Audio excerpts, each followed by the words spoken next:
everyone.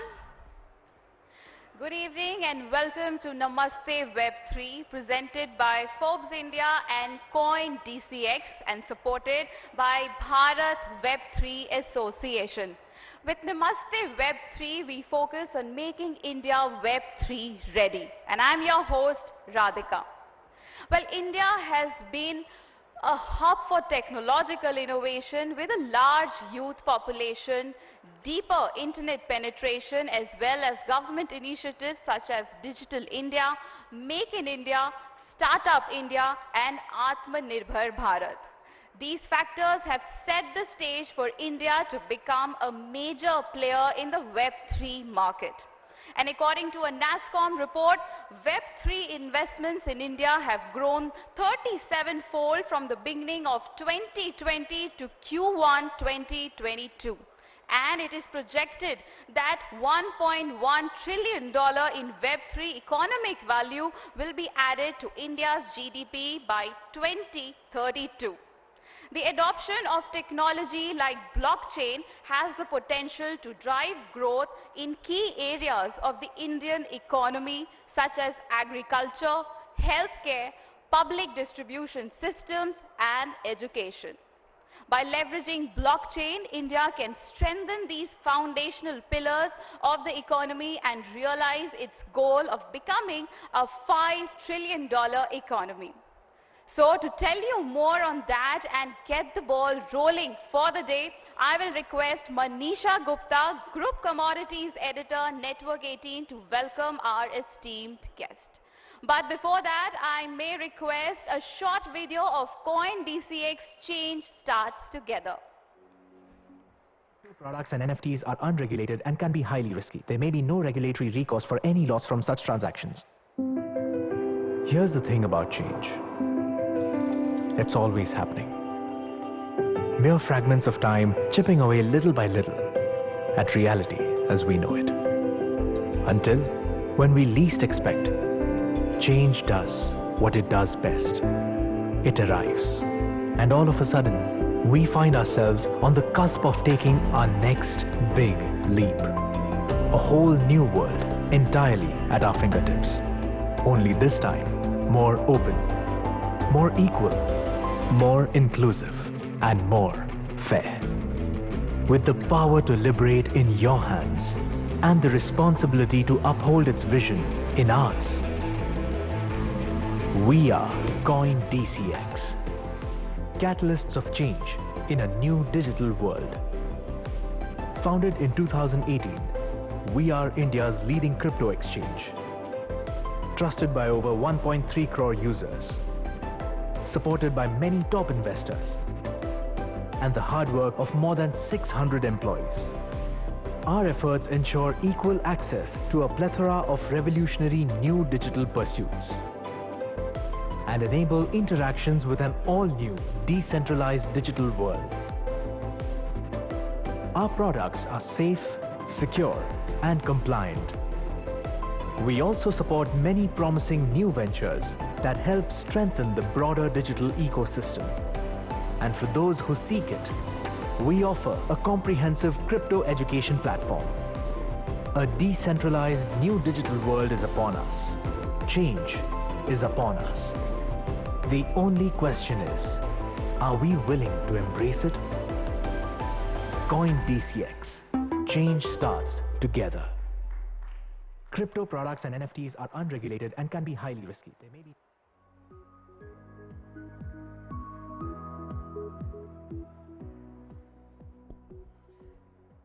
Hello everybody and a very warm welcome to Namaste Web3, Coindcx and Forbes Education Initiative. We are very excited to have you here as a part of this initiative which aims to educate and inform about the latest developments and trends in the Web3 space. As the world of Web3 is constantly evolving, it can be difficult sometimes to keep up with the latest developments and understand the implications of these technologies. Our goal is to bridge this gap and provide valuable insights and information to the masses.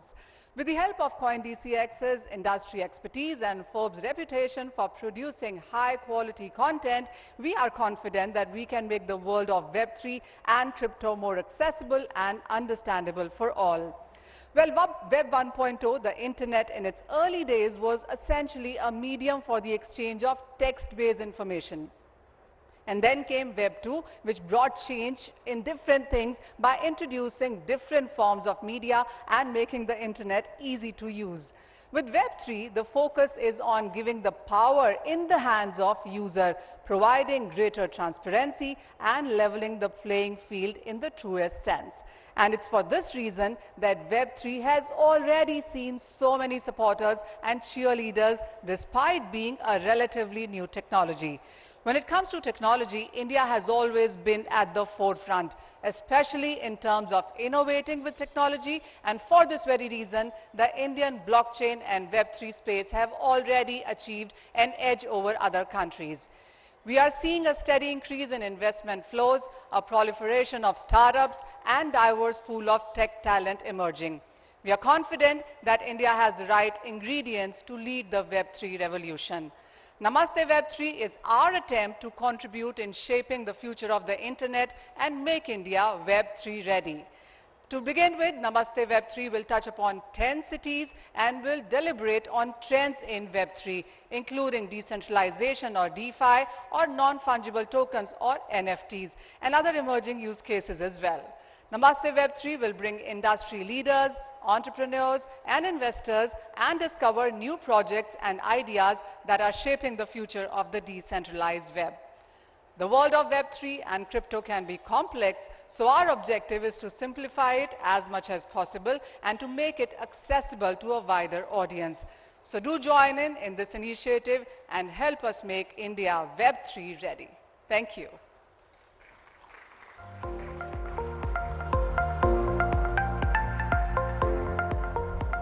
Thank you, Manisha. We really look forward to this evening now. It is indeed a moment of pride to be partnering with Namaste Web 3, an initiative that has been designed to connect with the Indian Web 3 community, raise awareness amongst the masses, and also showcase the many benefits it can bring to businesses, individuals, and also society as a whole. Now, to talk more on this, may I please welcome our distinguished guest, Dr. Abhishek Manu Singhvi, to deliver the keynote address. Dr. Abhishek Singhvi's multifaceted and versatile personality straddles public life, media, law, and academia. Known as the ultimate multitasker, he manages these diverse areas with excellence, commitment, and sincerity, and is rated amongst the top in each. He is also a senior three-term sitting MP. He currently chairs the Parliamentary Standing Committee on Commerce, and as far as back 2011, he also chaired the Standing Committee on Law and Justice. And in 2022, he also briefly chaired the significant Parliamentary Standing Committee on Home. Recently, 2022, he was elevated to the Congress Supreme Decision-Making Body. He is also an eminent jurist and a front-ranking senior counsel of the Supreme Court. Dr. Singhvi is also a well-known author and columnist and a visible media partner. He is the senior most serving national spokesperson of the Congress Party and a former vice president of the Supreme Court Bar Association. He is also chair of advisory board of Department of Law, Human Rights and RTI of the Congress Party Committee. Wow. Now that's an impressive introduction, Dr. Singhvi. We are so delighted to have you here today amongst us. Please put your hands together for Dr. Abhishek Singhvi.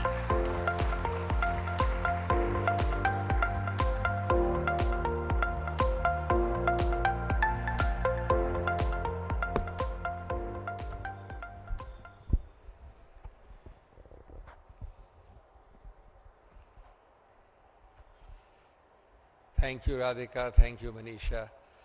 Distinguished ladies and gentlemen, thank you for a very warm and an exaggeratedly flattering introduction, which I am sure I don't deserve. Friends, the advantage of speaking on such occasions is that at least temporarily one can prove that even old horses like me can learn new tricks, can learn new jargon, technology, and pretend to be young with those who truly represent a generation gap. But I always get inspiration from the soaring words of Alvin Toffler, who said, especially relevant for avant-garde technology like Web3, he said the illiterate of the 21st century will not be those who cannot read and write, but those who cannot learn, unlearn and relearn. And I think that learning, unlearning and relearning is the core part of the process which each of us has to engage in. Friends, I stand here not as chair of the Parliamentary Standing Committee on Commerce, but as one of a growing tribe of fellow Web3 enthusiasts who believe Web3 can well be one of the biggest factors in bringing to fruition India's dream of becoming a $5 trillion economy. It's quite astonishing when we see that the Web3 revolution started only about 14 odd years ago, when blockchain burst onto the global finance scene. A lady, Abigail Johnson, was almost prophetic in saying, and I quote, she said, blockchain technology isn't just a more efficient way to settle securities. It will fundamentally change market structures and maybe even the architecture of the internet itself, unquote. Blockchain remains at the core of Web3, since the latter is a blockchain-powered decentralized web that distributes power equally amongst people and amongst leaders. Web3 envisions empowering its users in terms of controlling privacy, data and ownership. It is a reaction to the centralized domination of a handful of technology giants in cyberspace. Currently, netizens on the one hand lack choice and control over how they trade personal data, while upstarts struggle to break into markets where dominant players control user access and experience. As another famous startup founder, Tim O'Reilly, said, he said, Web 3.0 will be a web of trust, where individuals will have control of their own data and where artificial intelligence will create new forms of intelligence. This decentralized database is transparent and immutable. Providing encrypted wallets to protect privacy, Web3 gives equal access to participation and is censorship resistant, eliminating the need for intermediaries. One of the Ethereum co-founders put it pithily when he said, Web3 is the decentralized web where the power will shift from centralized platforms to individuals, creating a more equitable and a more open internet. Web3 in particular is uniquely aligned to India synergies. It gets a boost from, and in turn it boosts one of India's strongest assets, our tech talent. It synergizes multiple existing initiatives, be it Digital India, Startup India, etc. India already stands upon a solid foundation, being the third largest ecosystem globally, with the highest natively digital population in the world, the largest youth population of any country, and with the most technologically savvy citizens. A developer base of approximately 2.8, just under 3 million 2 years ago. It is also projected to have the most developers by 2023. Statistics can be misleading. There are all kinds of jokes about statistics, but not when diverse statistical sources point in the same direction. NASSCOM's 2022 report, FICCI and EY, the US-India Strategic Partnership Forum, and so many more. They all underline the potential for India's Web3 ecosystem to add a staggering 1.1 trillion as addition by 2032. By the end of the decade, blockchain would be used as a foundational technology for 30% of the global customer base, and would reach even by that date a value of approximately 3.1 trillion. We must remember that the growth story of Web3 has had its own vicissitudes. From its exponential growth between 2015 to 17, after the Ethereum launch, and then the choppy times of 2018 to 20, including the infamous RBI ban on financial services firms, Web3 has shown resilience. As the lady mentioned just now, Web3 investments in India multiplied 37 times between early 2020 and early 2022, despite the choppy waters immediately prior to that. After the Supreme Court lifted the RBI ban issue, an increasing number of retail and institutional investors got into this space. 2021 alone had over 70 active institutional investors. The total number of Web3 startups in India by 2022 was over 450. They're only Web3 startups. They'd raised more than $1.3 billion since 2020. India ranks third in the world by Web3 workforce size, employing a little dated, already quite high, about 75,000 blockchain professionals. And this Web3 workforce in India is hiking up at the rate of 100 to 120% year on year. As I said, Digital India, Make in India, Startup India, Atmanirbhar India, all of these are helping this growth. The digital economy in India grew at 2.4 times faster rate than the Indian economy itself for the 5-year period 2014 to 19. Despite all this, we may still happily be only scratching the surface. Educational initiatives like Namaste, Web3, going from city to city, calling out to the individual Web3 and tech enthusiasts to join a growing community of Indian Web3 innovators, entrepreneurs and leaders from sectors, ranging from finance to lawmaking to technology, can go a long way in enlightening the common man as to how blockchain-based finance can be beneficial. We now have a very impressive list where Web3 can be a game changer. Different fields, different sectors. Healthcare, education, land registrations, taxation, digital payments, data management, supply chain traceability, climate change issues. It can leverage technology in mitigating numerous legal issues, smart contracts, especially land registries coming up for a lot of scrutiny, intellectual property rights, chain of custody, settlements, financial transactions, etc., in all of which the absence of intermediaries and minimization of human error plays an immense role. In agriculture, for example, farmers can reach out directly to consumers without going through middlemen and losing profits. In healthcare, for example, all patient records and prescriptions can be put on a shared blockchain between organizations in the industry for better transparency and quick references.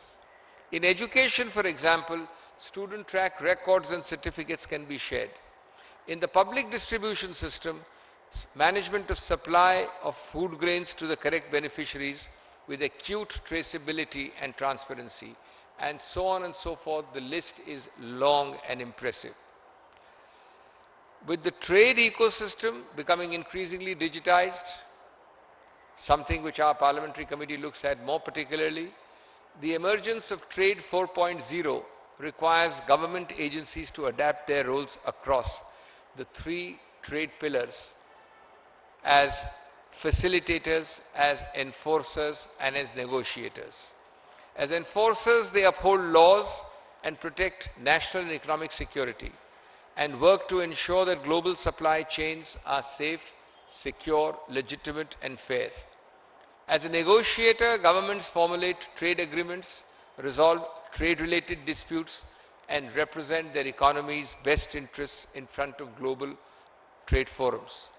As facilitators, they leverage Trade 4.0 for the collective good, for a cleaner, safer, equitable, modern economy, leading to a more connected, coherent, clean and capable global trade ecosystem. Friends, with over 500 million internet users and growing, India is clearly one of the largest, fastest growing digital consumer markets. Though of course, business adoption continues to be uneven.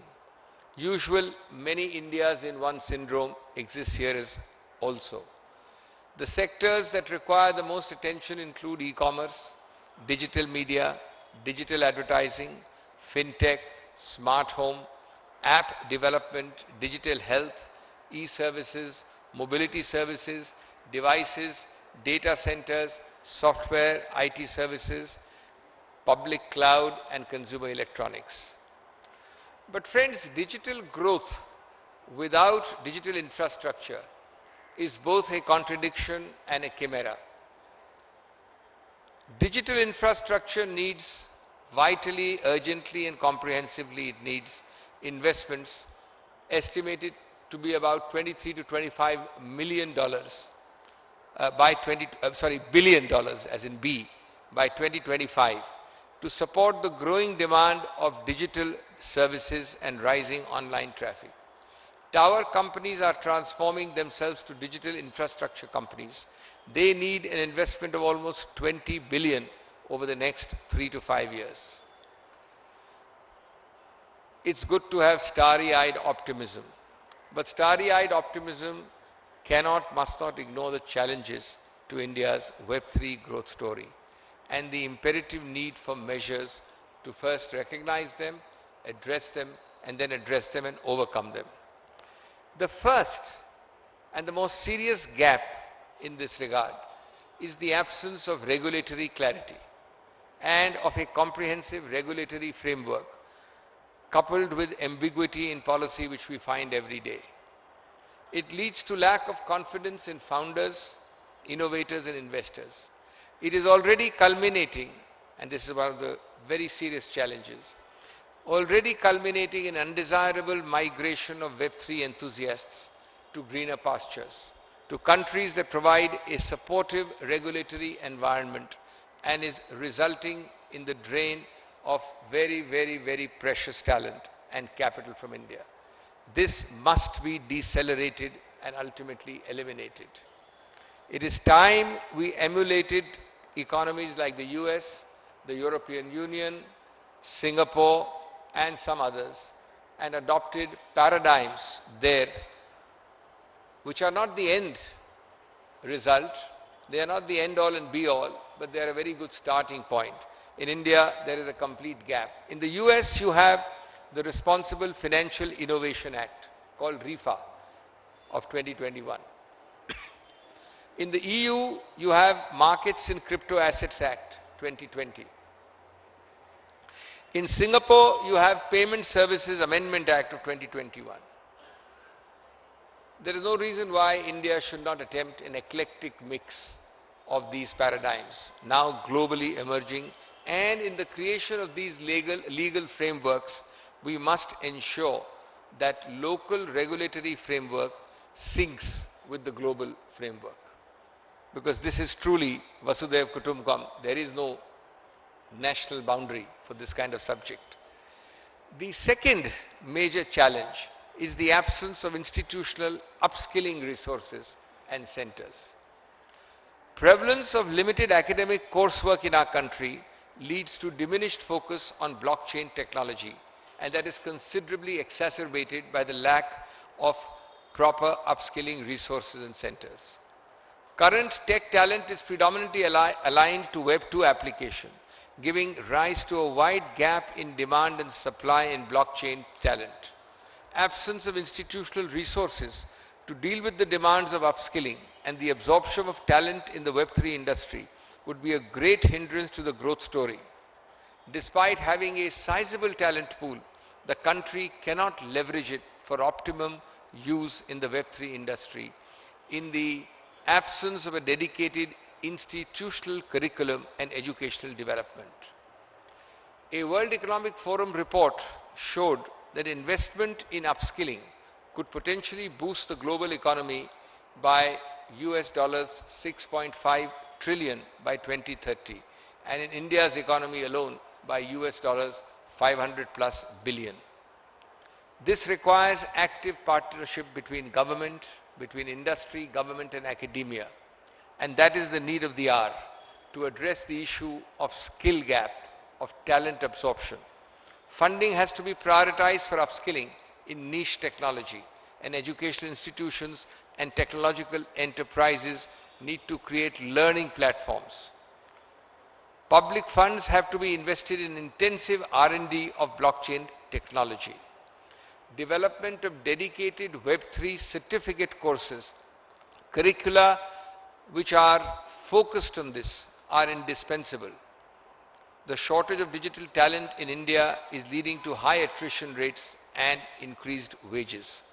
As a Salesforce study, 14 G20 countries have been found in that study to have missed out on about 11.5 trillion US dollars worth of cumulative growth if the skill gap or the upskilling gap requirements are not addressed soon. The third challenge, friends, is the absence of awareness of the benefits of Web3. And that is why, in particular, initiatives like today have their own relevance, although there are too few and too far between. The manifold benefits of the blockchain technology in myriad spheres still suffers from an awareness deficit about the Web3 effects on the growth of industry. Concerted efforts by the stakeholders could play a significant role to promote the emerging technology and spread awareness about advantages to the end user. Negative focus on cryptocurrency, which has been a bit obsessive in the earlier years, in this country has affected the perception about Web3 and its usage. The blockchain narrative needs a paradigm shift from the crypto to the transformative changes that can be brought about with the application of Web3. In a nutshell, friends, there is here a great opportunity for India in moving from Industry 4.0 and Trade 4.0 to full Web3 based trade. For this, first, incentivize investments in technology. Second, encourage R&D. Third, enhance human capital. Fourth, increase institutional capacity. And finally, provide a social security net. These 5 variables, friends, if effectively applied, will hasten India's tryst with this technological destiny and future. We now realize how prescient and correct was one of the co-founders of Ethereum, Buterin, when he said, quote, "Whereas most technologies tend to automate workers on the periphery doing menial tasks, blockchains automate away at the center. Instead of putting the taxi driver out of a job, blockchain puts Uber out of a job and lets the taxi driver work with the customer directly." Unquote. The object is not to put Uber out of a job, but it just tells you the efficacious nature of blockchain technology if applied correctly. Well, friends, as I end, there is no doubt that there are still many miles to walk and many peaks to conquer. There are many apprehensions and trepidations, some valid, some imaginary, sometimes exaggerated by doubting Thomases, and sometimes distorted by rogues and fraudsters. In this ambience, it is good to remember, as they say, that the cave you fear to enter holds the treasure you seek. Maybe this is the next big treasure waiting to be tapped by the Indian economy. Thank you very much.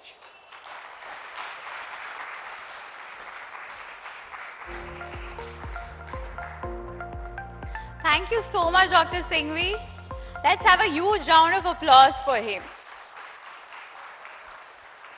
Now, ladies and gentlemen, I want to take a moment to thank the audience of Delhi who have continuously shown their enthusiasm towards the new age of the internet. Today, here at Namaste Web3 Delhi chapter, we have an incredible lineup of panelists and presenters who are going to deliberate and share their views on the $5 trillion Indian economy. Is Web3 India's next big thing? Now, without much ado, I'd like to invite Mr. Sumit Gupta, CEO Coindcx, to share his thoughts on how India is poised to be the global hub for Web3. Let's have a huge round of applause for Mr. Sumit.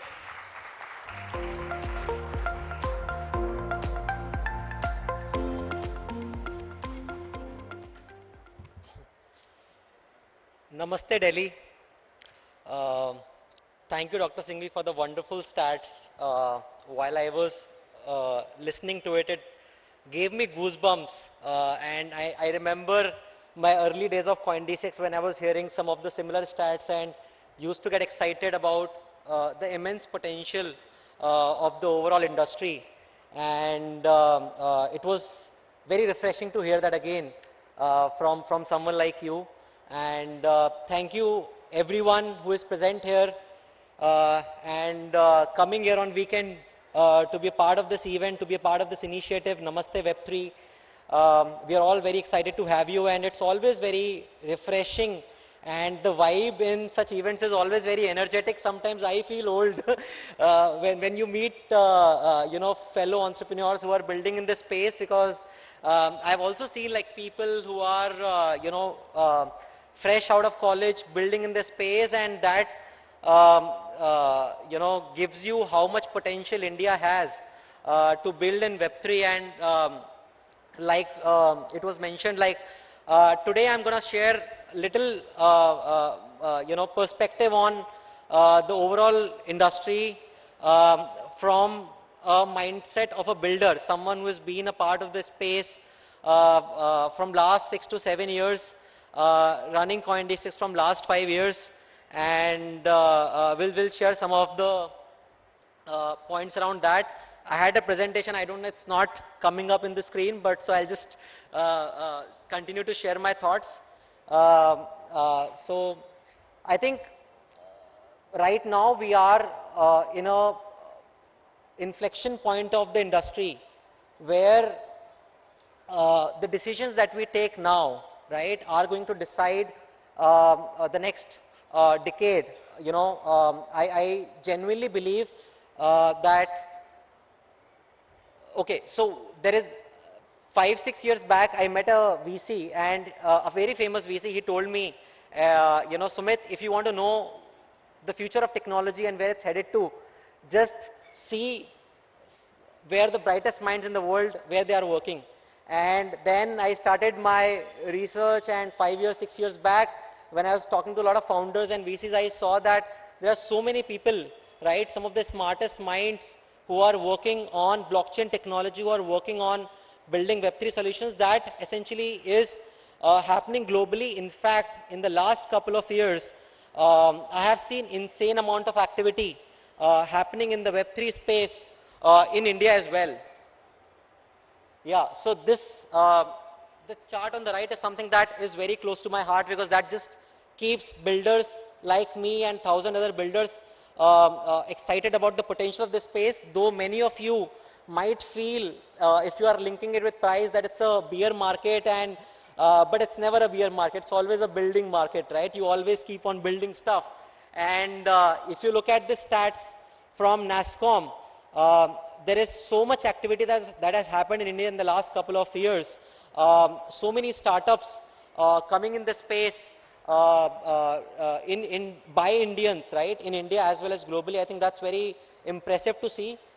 I have personally not seen this much activity happening in India, right, in the last 7 years that I've seen in the last 2 years alone, right. It's very motivating to see you know, so much shift in the mindset of people when it comes to building and innovating you know, in a disruptive space and technology like Web3.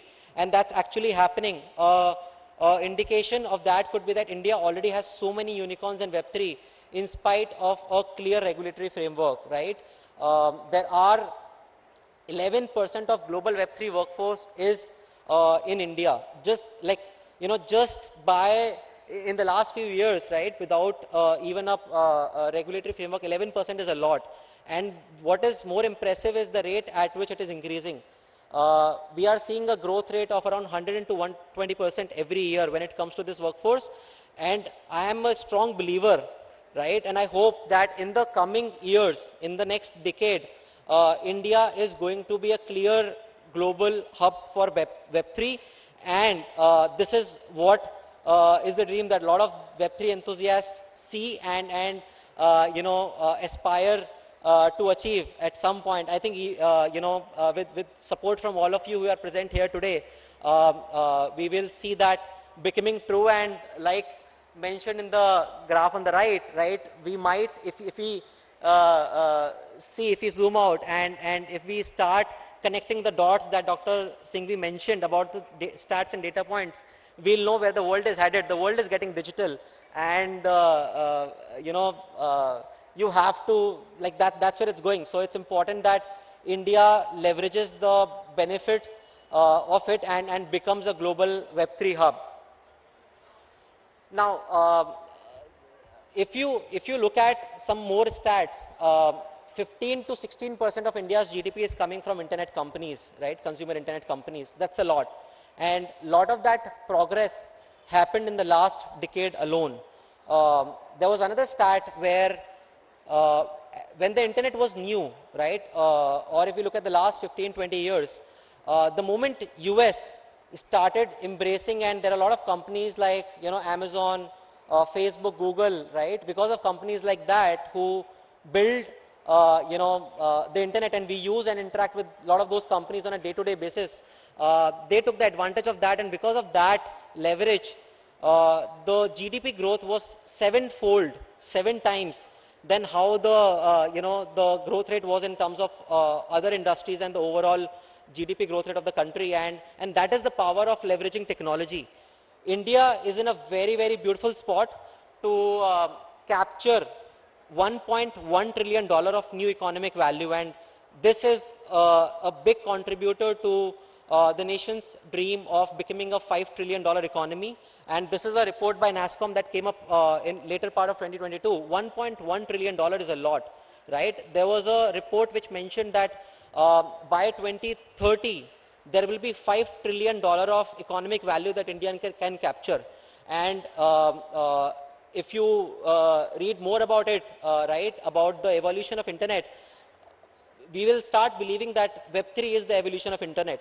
And a lot of that value can be captured by India, provided we embrace it and we support the technology by the right regulations. And this $1.1 trillion, right, is going to give rise to so many new jobs. In US, it's 7 million jobs, that they've generated by leveraging internet. And India is in a very, very beautiful spot in terms of leveraging it rightly. And I don't think any other country in the world is in such a great position as India is to capture these benefits, because we have so many developers. We have more than 5 million developers, right, who can contribute to building of this new internet, and we must leverage it. Now, this is one point we discussed about Web 1, Web 2, Web 3. Now, what is interesting is the the owning part of it, right? And there's a confusion that blockchain is good, Web 3 is good. Why do we need crypto? So I just want to spend 1 minute talking about that. Essentially, when we talk about owning the internet, right, the tokens, right, are a representation of that ownership. Now, that can be of multiple types. I'm not talking about tokens as an investment or just multiplying that you invest some amount and multiply against. I'm not talking about that. I'm just saying that tokens fundamentally are a representative of the value of the value that you can capture with Web3. There was a book which mentioned that there is a problem that humanity is trying to solve right from its inception. How do we transfer economic value? I repeat, how do we transfer economic value over time and space? What does that mean is that since we all came into existence, we have been always struggling to find ways on how we can transfer value. We started with barter system where people used to transfer value with barter, and then it evolved, and right now we are all transacting digitally. And lot of things have changed in the process, right, in this evolution. And blockchain is a technology, right, which solves that, which solves how do you transfer value over the internet, because internet right now has solved for transfer of information. Any information that is present anywhere, you can just get it in a matter of minutes or hours from any point to any other point, right? So internet has solved for that. That is solved for transfer of information, but internet has not yet solved for transfer of value. That is still not solved, and there are a lot of challenges. But blockchain is a technology which actually helps you solve that. And when you solve that problem, it just opens up so many possibilities, so many new business models, right? Even our current financial, the way current financial system operates. Yesterday you might be reading about the Silicon Valley Bank, what happened. Now, whatever happened with Silicon Valley Bank, in a matter of hours, we got to know that information. We don't have to rely on news, or we don't have to rely on a print medium to get to know that information. So internet has solved for that. But there are still a lot of problems that are currently not solved. And fundamentally, blockchain can solve a lot of those values, whether it is how to build robust financial systems or how to build governance, which is more citizen-centric, which gives all of us here a control over their data, privacy, identity. I think that is something which has not solved yet. Even today, I am maintaining my Twitter profile from last 12 years. If Twitter goes down, I will not be able to transport my entire data to a new social media platform. It all goes down with Twitter. But blockchain allows you to transport all of that information in a matter of click. Essentially, you own your data, you own your identity, you own every piece of information. And that's something that a lot of these tech giants monetize on. I think this is what Web3 is all about. It's a set of, it's a new technology stack which is building this new internet. And that is going to give rise to so many new opportunities, so many business models. And I strongly believe that India is in the best spot to capture that. Look at the audience in the room, right? So many enthusiasts are there, and this is just Delhi. We are doing this event in different cities of the country. We have done one in Bangalore. There's so many developers. If you look at the passion that they have in terms of building in Web3, that's mind-boggling. It just makes you feel that there's so much potential India has, and we must leverage it. When internet was new, why is Amazon, Facebook, Google not from India? But when we are building this future of internet, it's really important that India builds these next set of companies, Web3 companies, because we have all the ingredients that is required to be a global Web3 leader. And that's something that we see India doing in the next decade, and all the indicators, all the data points hint in that direction. There is one thing that's missing for us to realize that vision, and that is regulations. I think it has been talked about a lot by different people and different forums. If you ask me, as a builder, as an entrepreneur who is building in the industry, I am a strong proponent of regulations. I want regulations, right? Because it's very difficult to build in this space in such an uncertain environment. It's been 5 years. We have been solving a lot of challenges, let alone building a product. Building a product is not even one of the biggest challenges that we have.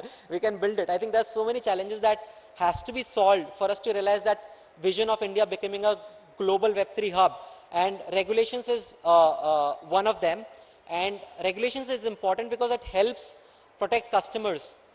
Not everything, like whenever a new technology comes, right, there are a lot of benefits, but it also has some of the concerns. Even when internet was new, there are a lot of challenges when internet was new. Even in Web3, there are a lot of challenges, concerns that we all need to collectively address. Customer protection being one of them.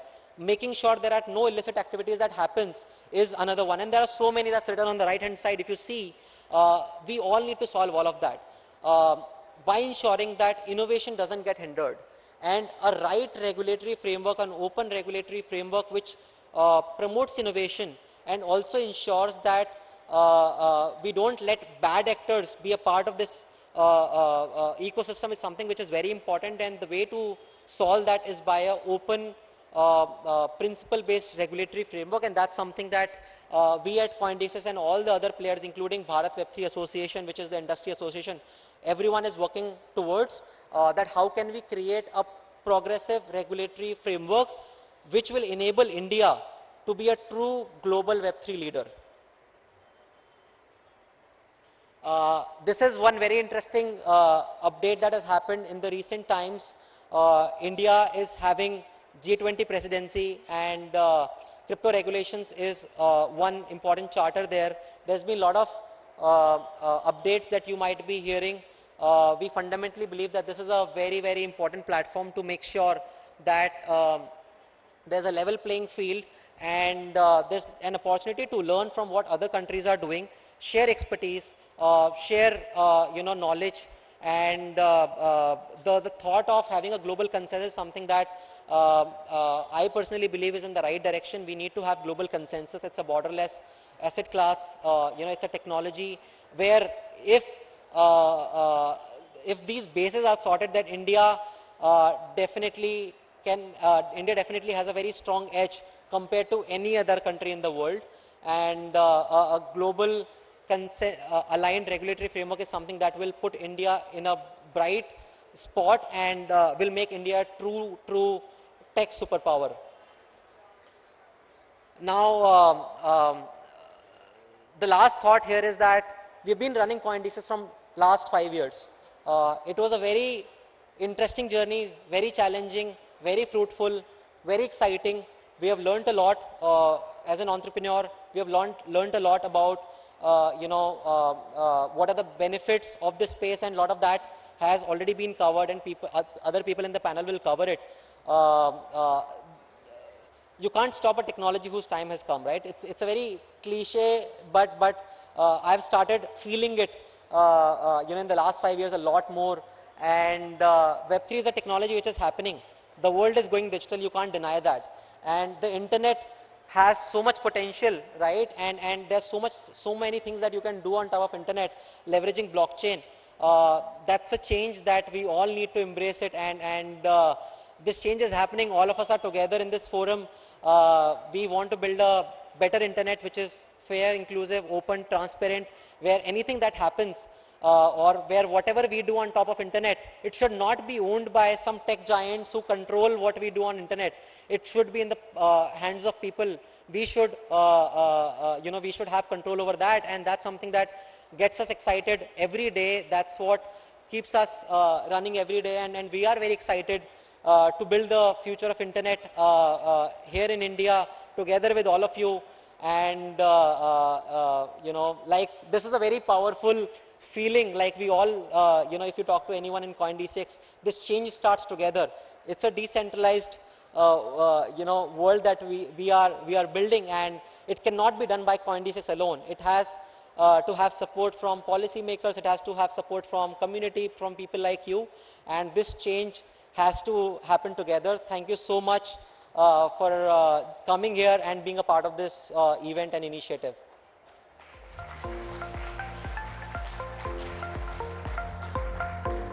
And now I would like to introduce Dilip Chinoy, who is the chairman of Bharat Web3 Association, and a brief about Mr. Dilip. With over 40 years of experience, Dilip has a broad and extensive experience in leading domestic industry bodies. As a veteran in this space, he has been deeply involved in the policy domain and in creating an ecosystem for the skill development. Give a huge round of applause for Mr. Dilip Chinoy. Please come to the stage.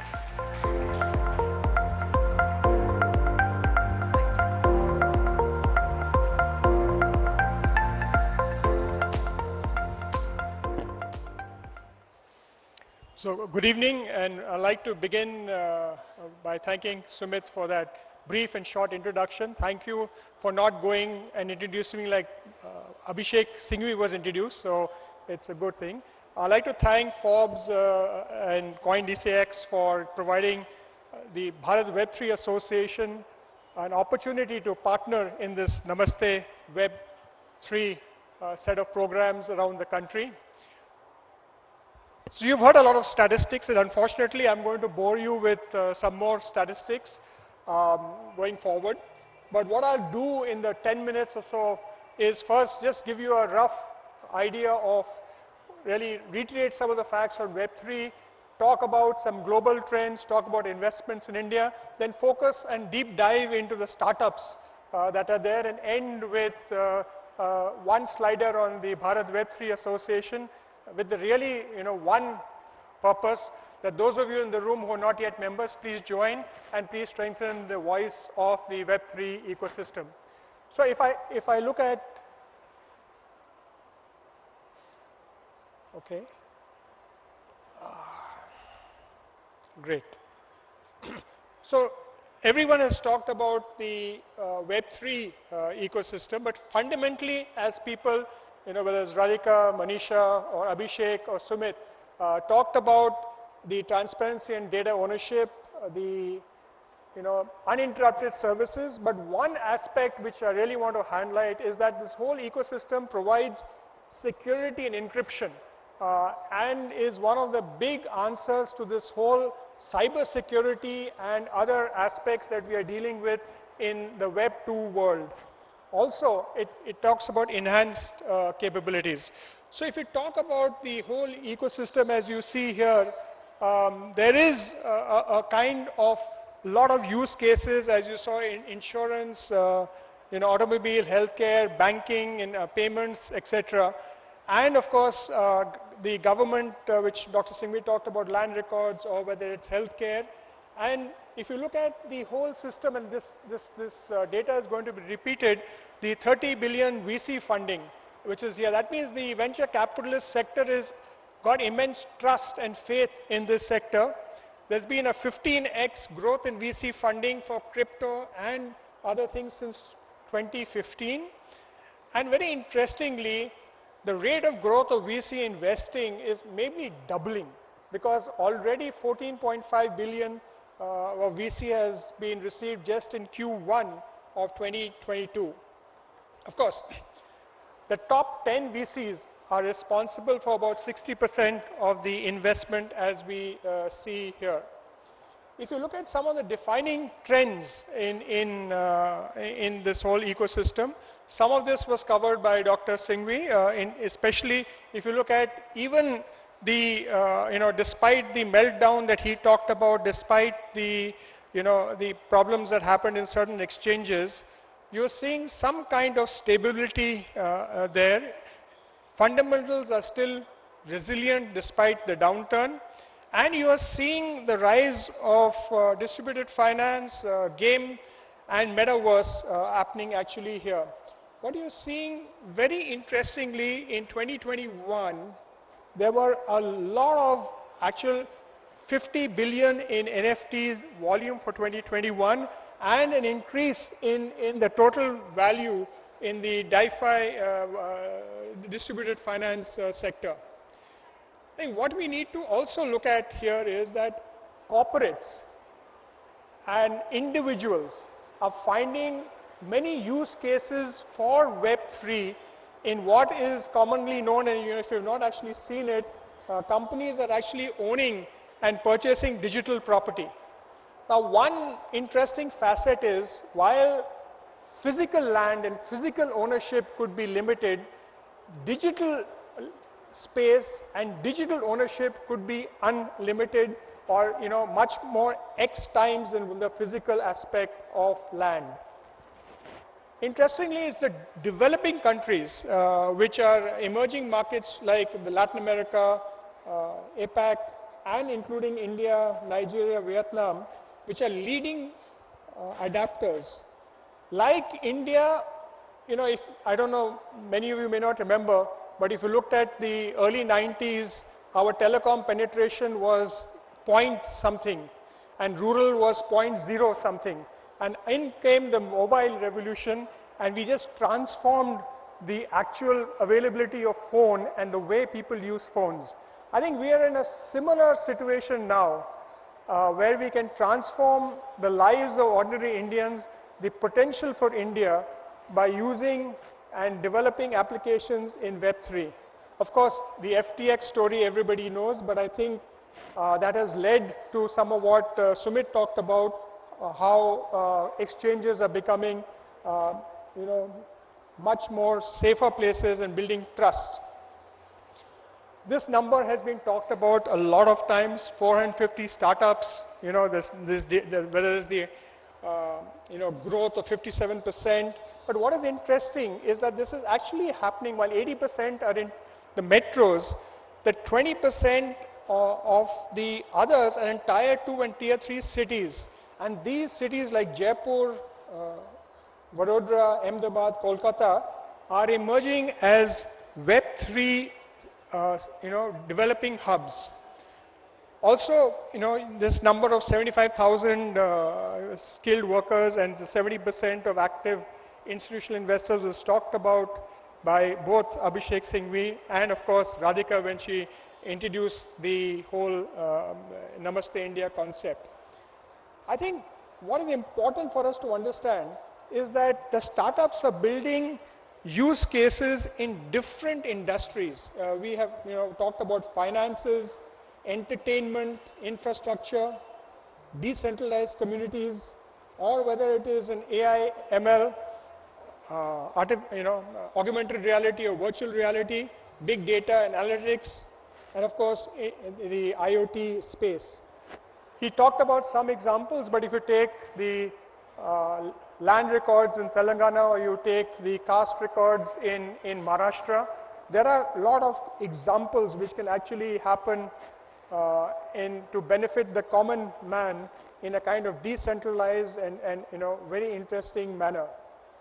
If you look at the startups, I think 25% are actually focusing on IoT and blockchain integration to capture machine data and data from smart contact-based machines and machine-to-machine connections. This is another area, and Anna Roy, who's sitting in the audience, has been working in the regulatory space.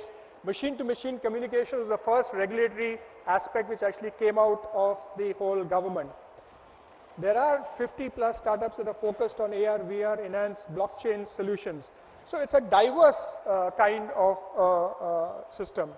If you look at some of the defining trends in the area of the Indian video system, of course, the two aspects. One was the budget 2022, which levied, transaction tax and TDS on the activities or on the local exchanges, and of course this resulted, as Dr. Singhvi said, he didn't use the words, he was a little more diplomatic, but I think a lot of Indian users shifted to foreign platforms, and more recently we have actually strengthened the compliance in India by putting it under the PMLA Act, which is very fresh off the anvil. What has also happened is that there is FDI and funding still continues. I think you have 1.3 billion which has flowed into the India virtual digital assets business. You also looking at different exchanges that have been support local businesses like Coindcx, which is here. But unfortunately, I think a lot of the young people like Sumit, and Sumit was didn't actually mention it, but a lot of people and talent from India is relocating and setting up abroad. And how do we actually retain this talent here? Example like Polygon is also very interesting.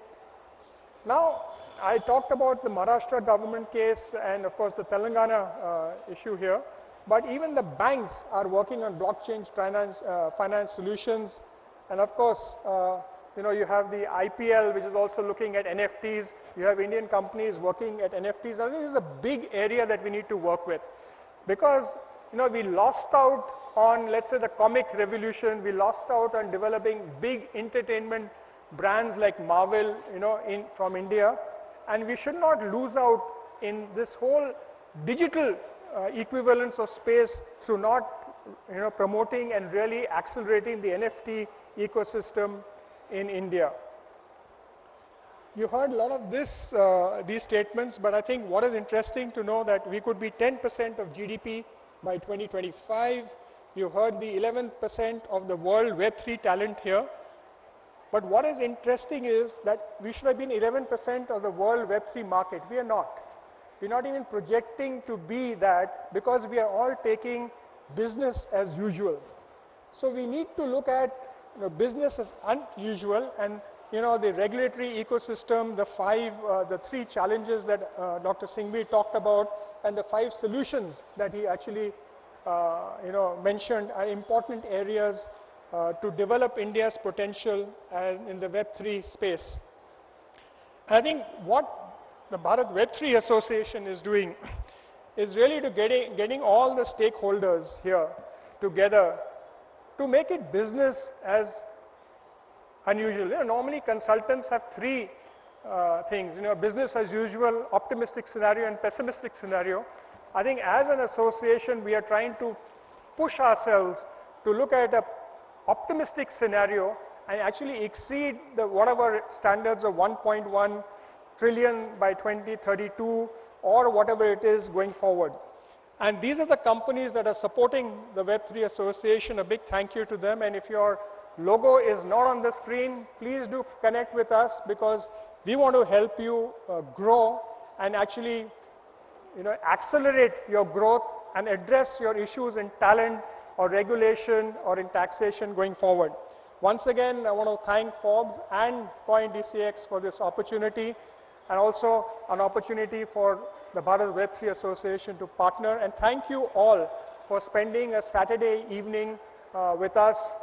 And we look forward to your presentations and your participation in the other Namaste Web events, and in actually creating an ecosystem where India emerges as a leader in Web3, and we don't miss the bus like we did in Web 1 or Web 2.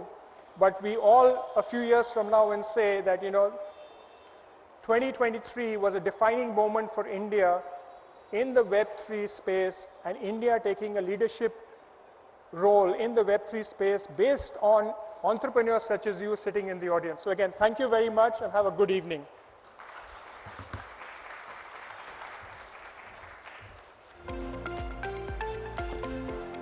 Thank you so much, Mr. Chinoy, for the detailed presentation. Well, change starts together, and that's exactly why we've all gathered here this evening. Now, moving on, it's time for our first panel discussion, and we'll be discussing Web3, the $1 trillion opportunity. Our distinguished panel will discuss the potential for Web3 and its contribution to India's economic growth. The discussion will focus on the opportunities presented by Web3 and how India can capitalize on them to achieve the $1.1 trillion growth projection outlined by various reports. The panel will delve into the challenges faced by the industry, such as the lack of understanding of the technology and the need for a supportive regulatory environment. It will also explore ways to overcome these hurdles. Now, the discussion will also touch upon the importance of investing in education and training programs to develop a skilled workforce capable of driving innovation and growth in the Web3 space. Now, to moderate this session, I request CNBC TV 18's Manisha Gupta, Editor Commodities and Currencies, to come on stage. Let's have a huge round of applause for Manisha. Now I'd request our eminent panelists for this session to join Manisha on stage. And first we have Srinath Sridharan, author, policy researcher and corporate advisor. Huge round of applause for all our panelists. Next we have Anna Roy, Senior Advisor, Niti Aayog. We also have Mr. Deepak Bagla, Managing Director and CEO, Invest India. Next we have Prashant Swaminathan, Partner, Woodstock Fund. And last but not the least, we have Ajit Khurana, Founder, Reflexical Private Limited, who will be joining us virtually from Dubai. Over to you, Manisha. Radhika, thank you so much for this. You know, the first Namaste Web 3, when we did that in Bangalore, I thought that was an amazing success.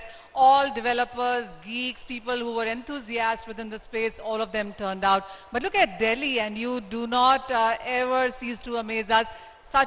So many enthusiasts, we had so many registrations here, and it's so great to be here with all of you. And so much has been spoken about already by our previous keynote speakers. We have been told that this is the opportunity to learn, unlearn, relearn, and that the $1 trillion opportunity that we keep talking about by 2032 is something that NASSCOM, ENY, and FICCI have spoken about. And there are so many other international reports as well, which tell us on the kind of opportunity that is waiting to explode and whether or not India will be a part of this. As has been said as well, that Web 1 and Web 2, we missed out a lot there, but Web 3, well, this is our time, and we definitely want to be part of this. So thank you, panelists, for joining us. And you know, I want to start with numbers, and this is the opening comment that I would want from all of you. When we look at crypto, we were among the top 5. Look at DeFi, and we are at the 6th number. Web 3, and the pace has been so very fast there. Starting with you itself, you know, how would you look at the reason for this run-up? How do you look at the opportunity? And how do you see India reacting to all of this? So I think Web3, we could be 15% of Indian GDP by 2032. I mean, that's 1/6. I mean, today no industry dominates it with that kind of vehemence. Services dominate 54% of our GDP. So 1/6. So for the policymakers to realize that if you have to steer 1/6, it also solves for entrepreneurship and employment problem. That's something that I did not see in the slides. The industry has to portray that. 2, I think globally, we did not have the political and the economic heft 20 years ago to participate in Web 1 and Web 2. A lot of technology folks won't like it, but we were still seen as a nation of body shoppers then, who were dependent on dollar arbitrage to survive. But Web 3 is very different. We are a very, very different nation. Yet G20 is probably one of the forum, but not the only forum, to assert Indian participation in Web 3. But unfortunately, Web 3 is seen equal to crypto. I mean, how do we overcome that? I think there's a lot of policy education that we need to do. And I think that sense of cynicism saying, are they really for real? That's needed to be solved. So policy will also come with the problem of pain. And how do we assure those worries are gone away? Oh, well, yes. You know, I absolutely get your point. The crypto, blockchain, Web 3, all of that just seems to be synonymous, which is not the case, by the way. But Anna, coming to you for your opening comments as well, with the kind of growth that we've seen, with the kind of enthusiasm every single keynote speaker has had, how do you look at that, and how would you validate that? So I would not like to go into numbers. It could be 1 trillion, it could be you know, 2 trillion, so you can, you know, throw any number around. I saw all the data points which Dilip also shared. So numbers are in one place. As a policy maker, I am more on the potential of the technology, for which awareness and knowledge about the technology is important. And that is what we in Niti Aayog try to focus on. And when we talk about technology, we not, you know, at least from where I am coming, I like to see what the technology can help us achieve. And because there are other departments who look at R&D of the technology, having the robust startup ecosystem or other enabling frameworks to, you know, nurture the entrepreneurship in that technology. In Niti Aayog, when we look at emerging technologies, we try to see how we can mainstream these respective technologies in the reform agenda of the government, how they can be leveraged to achieve the various goals of which the government has set for itself. And the present government, since 2014, one of their cornerstone kind of goals has been inclusive growth.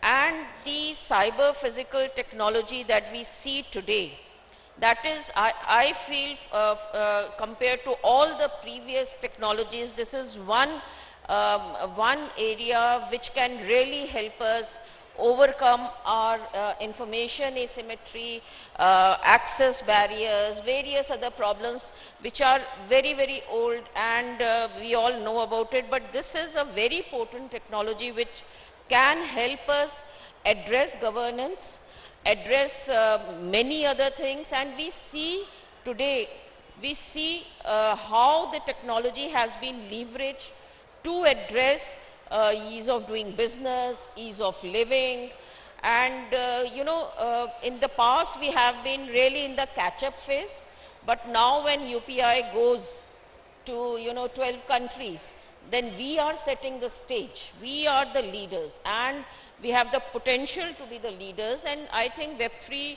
is another emerging areas where we have the potential to be the leader, to export the technology rather than be in the catching up game. But the cyber physical technology, whether it is AI, whether it is AR, VR, whatever you may refer to, they are also very intrusive, because now digital has really permeated in our physical life. So the responsible use of technology is equally important. That is why the government is testing the waters, coming out with curated regulation, because the technology in itself is evolving. It is not something, that is what its contours are. AI today is still a black box. So I think it is a balancing game, but there is a potential, and we need to kind of, work on that. Absolutely, and as you said, ever evolving is the word to perhaps define this. But since you've spoken about entrepreneurs here, and we do know that Niti Aayog has partnered with Fire Network Capital, talk to us more about this blockchain module that you already have launched. Unfortunately, that is being done by another wing of Niti Aayog, Atal Innovation Mission. So I am not the right person to give you the details about that particular initiative. But as far as the the part which I handle, the policy and other aspects, we do a number of pilots. And based on the pilot projects, we try to get learnings.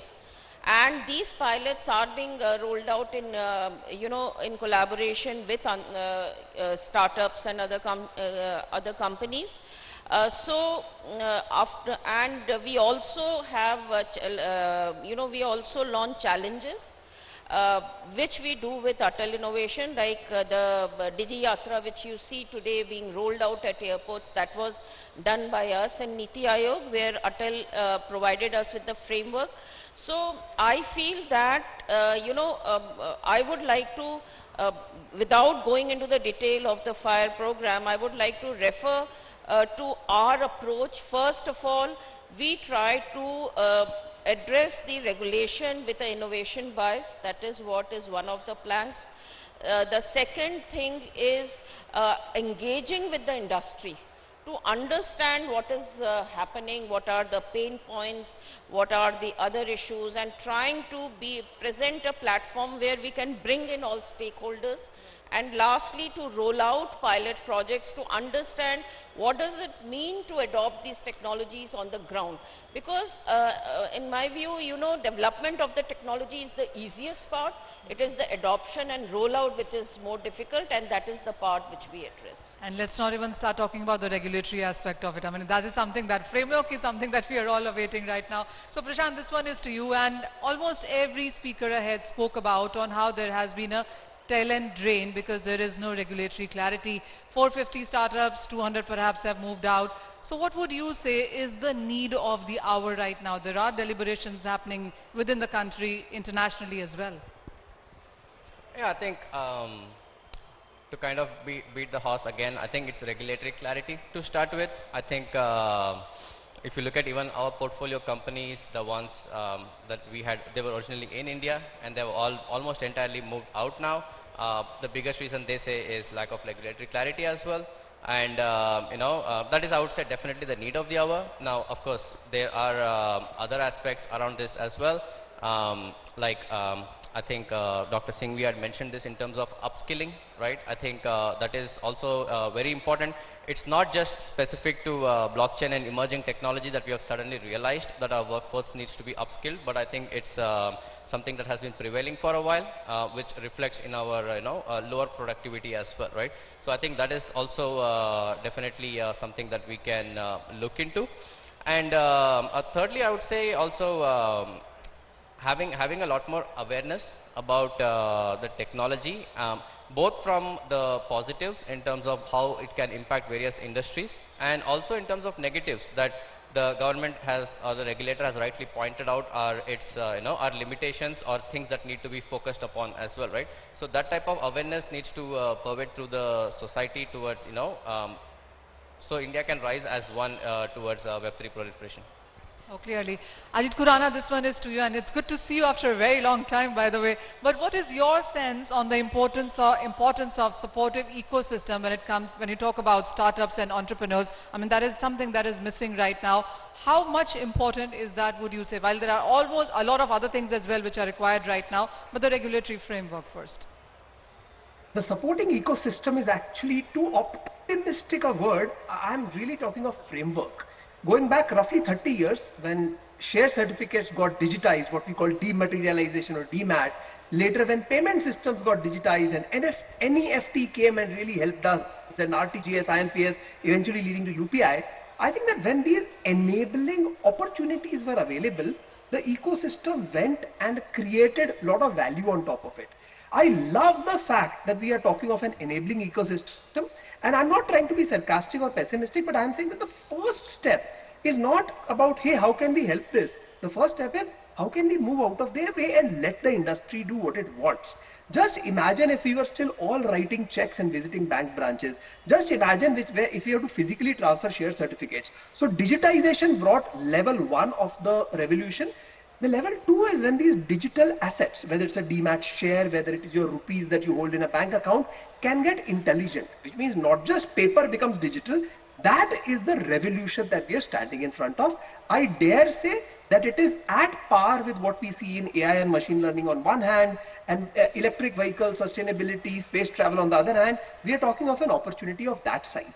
If you ignore for 1 second MICA, which is a new regulation that has come in England, the European region, all the major economies of the world which are comparable in size with India have taken the regulatory and policy framework where they have read existing laws to either read crypto, blockchain, digital assets into them, or sometimes there have been tweaks.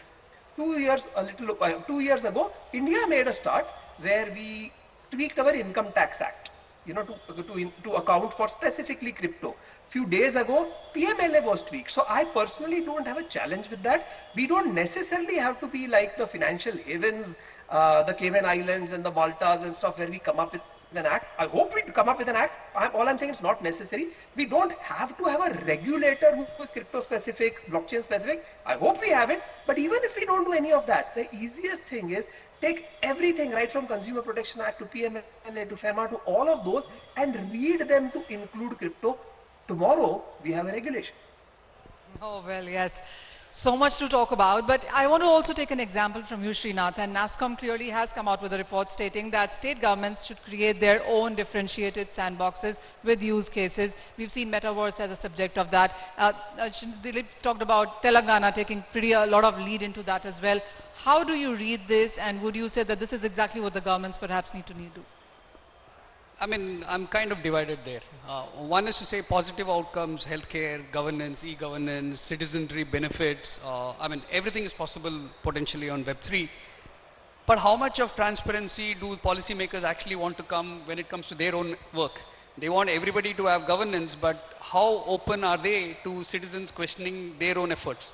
For example, let's say if you have a project and you say it's going to be time-bound approval, 90 days approval. Typically, you always get the last day of that 90 days somebody raising and the clock is reset. What if you say the clock is only paused and not reset? Web3 can make it happen, but will our bureaucrats like it? I have a kind of a question mark there. So the point is, e-governance is clearly possible. Public governance is clearly possible. But more importantly, I see Web3 as a redefined word. If I look at it as an acronym, I think it's world empowerment business. And the three stakeholders are very clear: the people, policy, and the planet. I mean, if you redefine Web3 in that sense, almost everything is possible. But which stakeholder wants to be dirty linen washed clean in public? And that's the biggest challenge I have. Srinath, just another one on this. So, when you look at one government do it in certain use cases, do you think there are possibilities perhaps of collaborations where state governments are talking about each other? I mean, it's a technology and everybody should be wanting to take lead in this. Yeah, I mean, from that perspective, it should be a digital public good, which means if one state creates something and it's a good product, allow that framework as like an open protocol for everybody to use. And I think that's where the states can take the lead and probably the lead title, but allow others to use as well. And this has been, I think, example has been set by the government of India, right? I mean, everything that has been developed is a digital public good. Today we can do, let's say, strategic exports if India wants to do so. I think that's where the challenge is, because how do you link it to intellectual property protection? Can we strengthen our IP, trademarks? I mean, our patents office is one of the slowest in the world. I mean, you have lots of MNCs in India who develop in India, but actually file it in the US and UK. While, of course, the last 1 year we've been speaking about it, but still action on the ground in terms of time-bound patent grants. So everybody sitting here suddenly will realize that whatever process, technology they create can be patented in India. And that's the power of technology. Well, I asked you a question and you put out more questions. All right. This is to you, Prashant. So, looking at the kind of scenario that we are in right now, what would you say would be an enabler when we look at policies or framework? What do we need first? What is the priority right now? What are those first three things that you think we need right now? I think first would be whatever we can do to prevent brain drain, right? Because without the talent in the country, it's very difficult to create interesting products, right? And the way I would address prevention of brain drain is, of course, we have, I don't want to use regulation word again, but again, some sort of comfort that we can give to the ecosystem of Web3 within India, in the sense of, yes, we are here to protect you and also to ensure that we give you the right pedestal to succeed for Web3, right? Because I don't think we are looking much beyond in the future in terms of its potential. Like if I just quote like a very simple analogy, right? You have Ola today, which is an Indian company catering to Indians, but in Web3, you can create a company sitting in, tier 2, tier 3 city, which is catering to the world, right? And that's an immense potential. And that is something we have to kind of safeguard, and prevention of brain drain by giving sufficient comfort to the ecosystem is, I think, the #1 priority in my mind, right? Outside of that, then I know we spoke about Telangana as an example. I actually sit on the governing council of that sandbox as well. But I think, having these sandboxes come from, say, places like SEBI or RBI, right? And giving startups a very closed environment to try their project solutions and test it out in a limited environment is, I think, a fabulous way for both the private and the public sector to get used to the nuances of Web3 as a technology as well, right? And I think that can go a long way. We've seen this happening now in UK with the FCA, or even in Singapore with the MAS. And again, that goes back to giving them a lot of comfort that the country is behind you to want to support this. And the third thing I think is, this is true for people on this side of Web3 or that side, is to be less focused on price action or where the price of these coins are going tomorrow, and be more focused on the utility that this can bring towards the long-term benefit of the society. So I think that's the third thing, also important, specific to India again, I would say, because all the numbers we are quoting right now are mostly in the speculating world, right? But there is a much larger world in Web3 which can go much beyond the speculatory aspects of it. All right. You're talking numbers which Anna doesn't want to talk, so I'm not going to get to that, get to you with that. But just jumping on from when we're talking about collaborations between states, has Niti Aayog been discussing with other organizations? Are you sharing what you're doing? And how do you see Web3 adding value to the economy? No, of course, Niti, one of its roles is cooperative federalism, and in that we collaborate with states. I mentioned pilot projects, that is in collaboration with states, and we have tested out many pilots, and all the reports are up on the NITI website. So these are like case studies, you know, how do you approach the technology, how do you test it out, and I think it's also an important way of creating awareness. I'm not a tech background person. It happened to me while working in NITI, and over time I have seen you know, a lot of lack of appreciation of tech, not only in the government but outside the government also. So you put something, you digitalize and you say it is on a blockchain. So, you know, when we started, our first pilot was actually land, and that was the one which we were not able to complete, because digitizing land records is not putting land records on blockchain. To explain that to people is very difficult. And we feel that by doing more and more pilots, we are able to address that. That one we did with the local government of Chandigarh. We have been actively collaborating with Telangana and also other states, whoever is willing. And presently, NITI has a more structured way of reaching out to states under the state support mission. And once it's rolled out, in the coming months, I would expect a more structured way of you know, collaborating with states, because at the end of the day, you know, all these solutions will have a very important impact on the ground, and you cannot do it without the local administration, without working with states. Now, I think there is a lot of potential for the technology. But I would also say that India is not perhaps uniquely the only country which is still kind of working it out. Other countries, other jurisdictions are also doing it.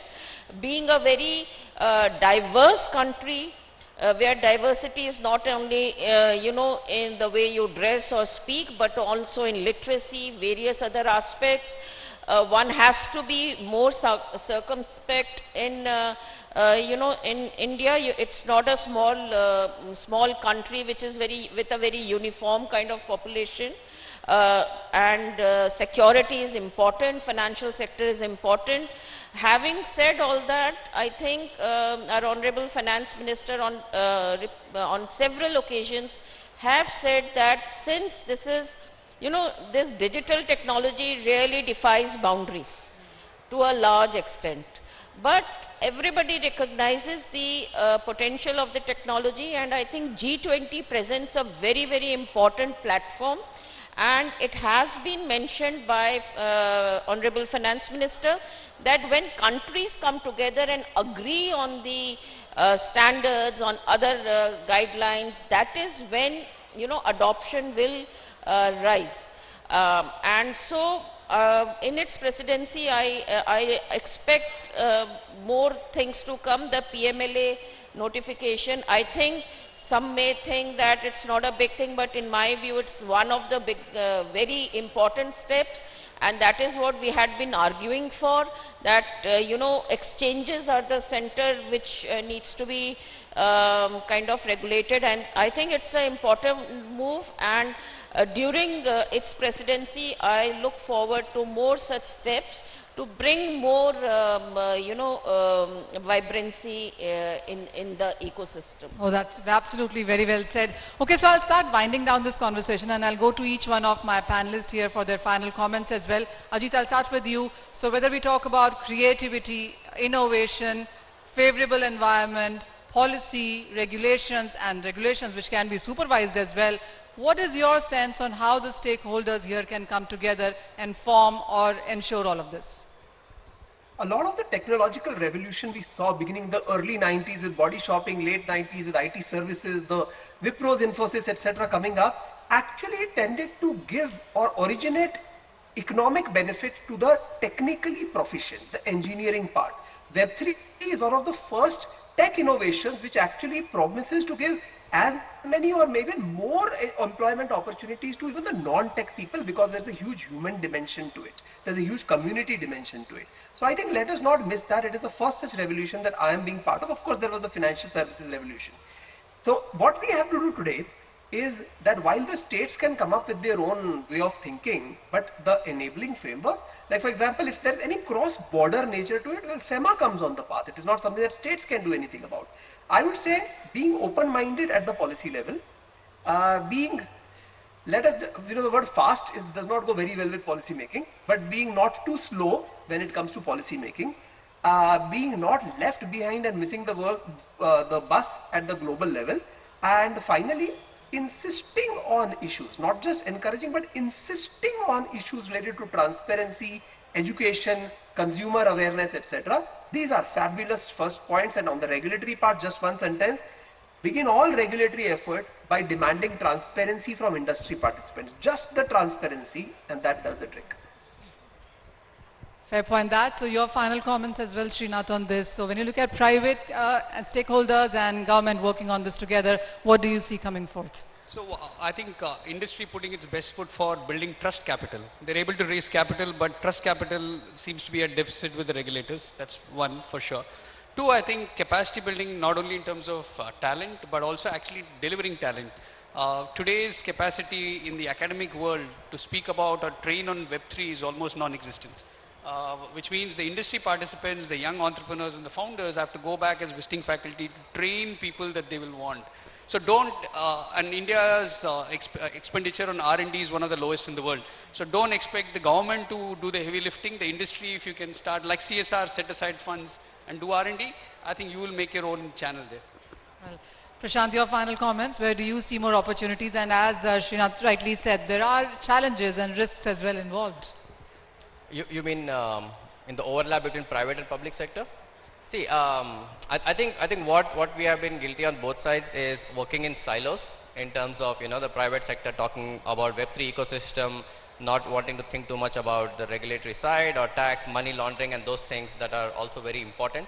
And then there is the public sector on the government side, on the regulator side, who have their challenges and who have been trying to address some of those things as well. We have seen this AML policy also coming in, which I think is a brilliant step in the right direction. I think there needs to be a lot of overlap in the discussions going forward. So, the private sector can also present its challenges and also make the regulator, etc., aware as to how the tide is turning and which way the wind is blowing as well from a global standpoint. And at the same time, the government can also put forward its challenges as well in terms of how do we go about doing this, right? And I think there needs to be a lot more active dialogue between these two sectors. And if we are here unified, wanting India to be at the forefront of Web3, then I think this is a must that we cannot get around. Alright, so this is what the panel has been telling us, that Web3 is the way forward. The numbers can be way higher than what we are perhaps forecasting right now, but regulatory framework is one part of it, collaborations, technology, skill development, training, awareness, education, and there is just so much more that really needs to be done here. Panelists, thank you so much for taking time out for us today. Thank you so much. Thank you. Well, thank you, Manisha and all the panelists. Before you leave, I would request everyone to stay back for a quick photo op.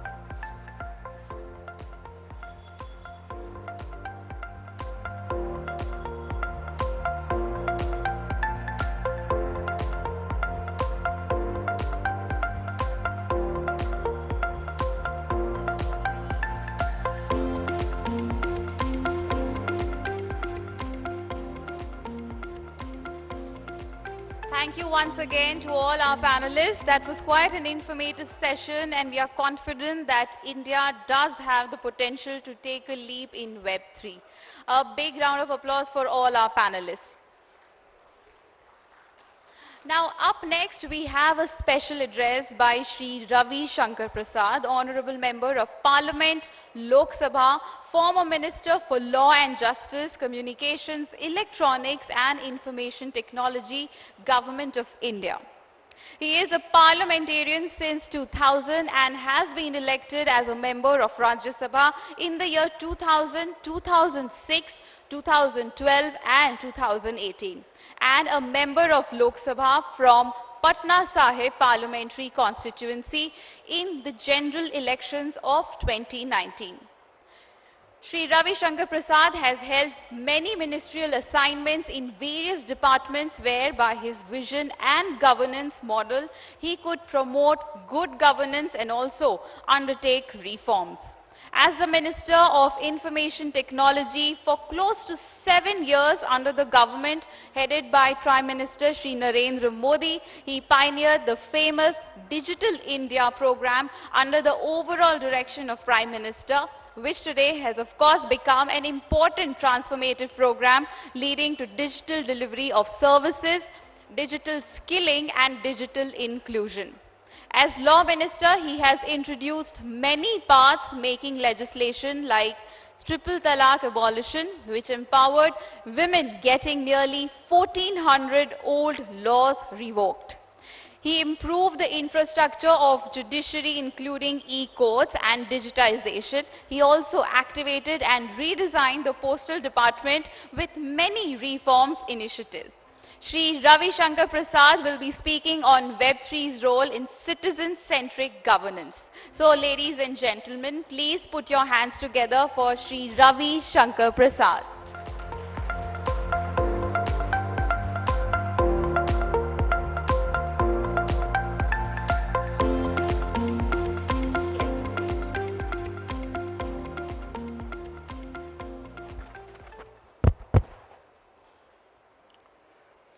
Friends, good evening. It is a pleasure to be here and seeing so many young friends,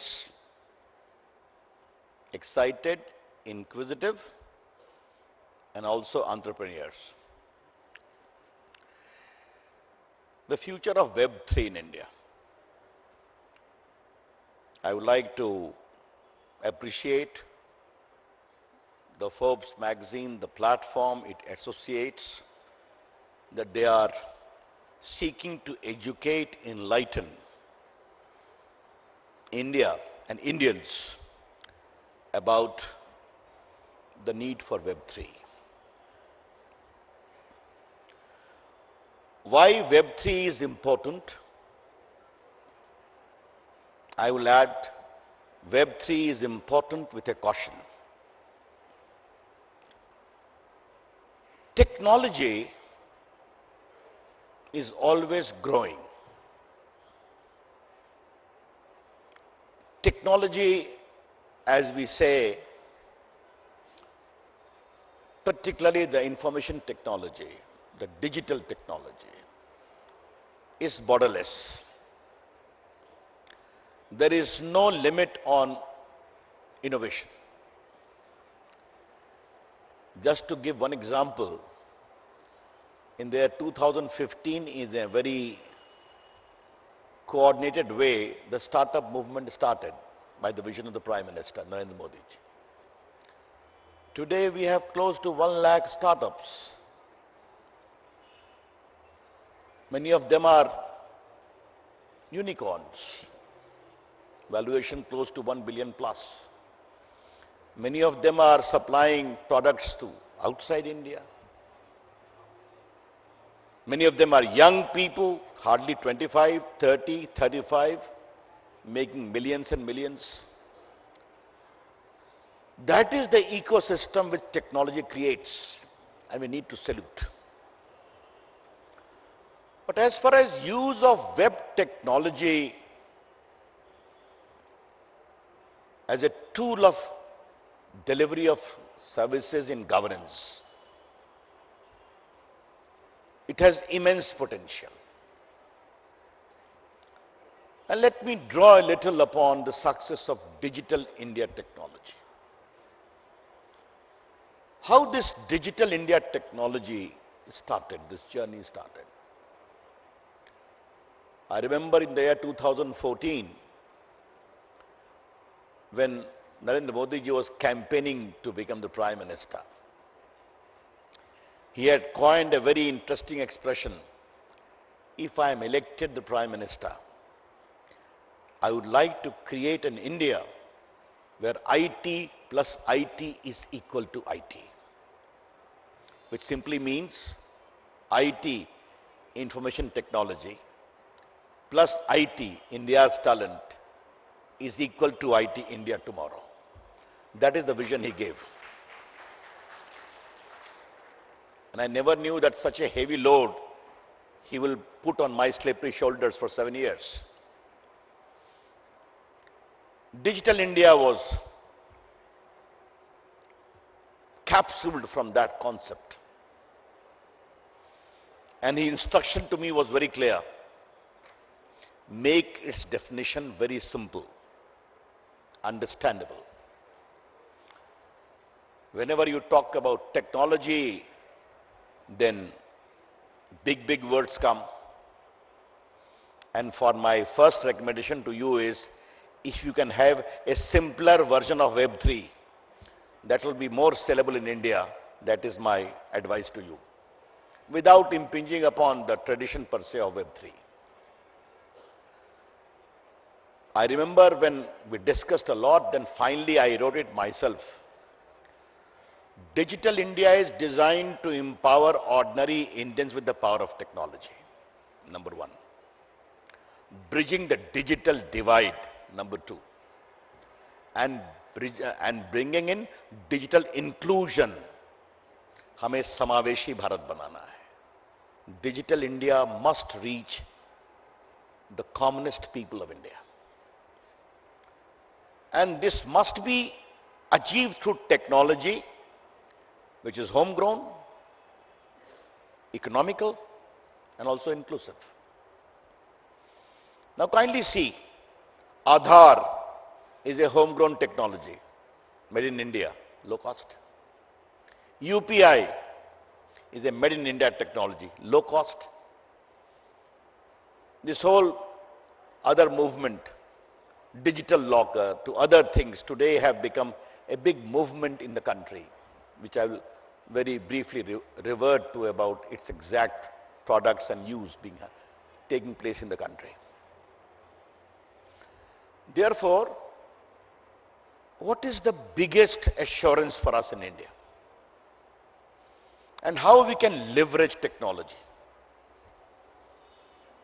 Just to give you one example, we opened up 42 crore bank account, Jan Dhan, for the poor and the underprivileged.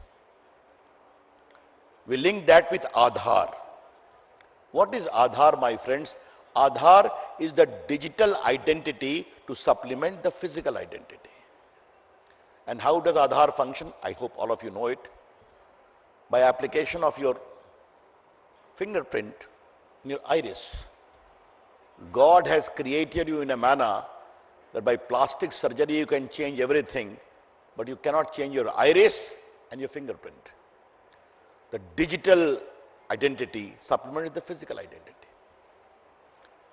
Remember one more number. India's population 1.32 billion plus. India is home to 1.3 billion Aadhaar card, digital identity. India is home to 1.2 billion phones and mobile phones. Now, fixed phone number is very small. India is close to 800 million smartphone. What is a smartphone? A moving computer. And nearly 750 million internet penetration. 95% of mobile phones in India are having internet today. With cheapest video, data. This whole ecosystem has become so vibrant. When I travel to the hinterland of India, in quest of my political activity, the biggest assurance to me is to hear you young people telling me in the villages, Ravi bhaiya, Googling hum bhi karna sikh gaye hain. Hum bhi Googling karte hain.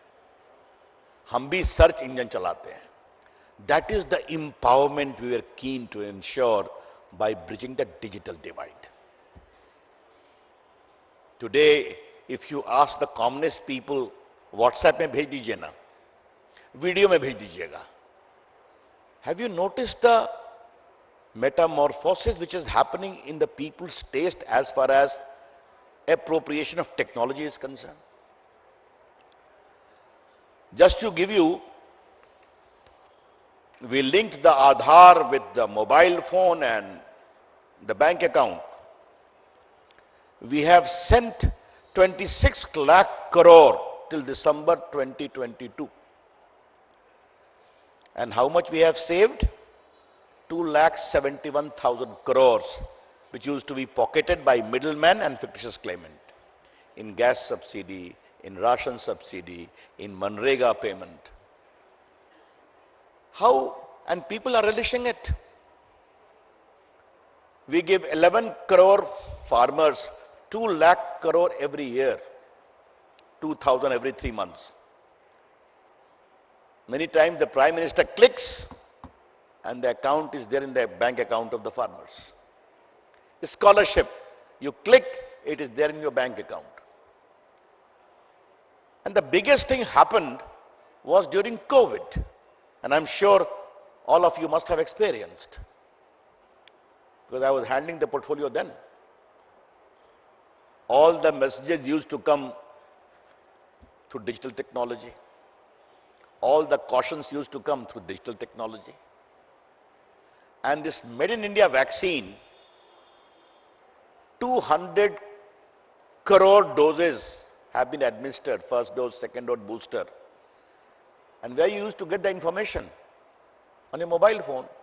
Your first dose is fixed on this date at this location. Go and take it. And if you haven't taken, again a reminder there. How this big digital infrastructure could be created, in which people came to have a trust, belief, utility. Therefore, whether it is DigiLocker, again 5 lakhs is 2,000 are there.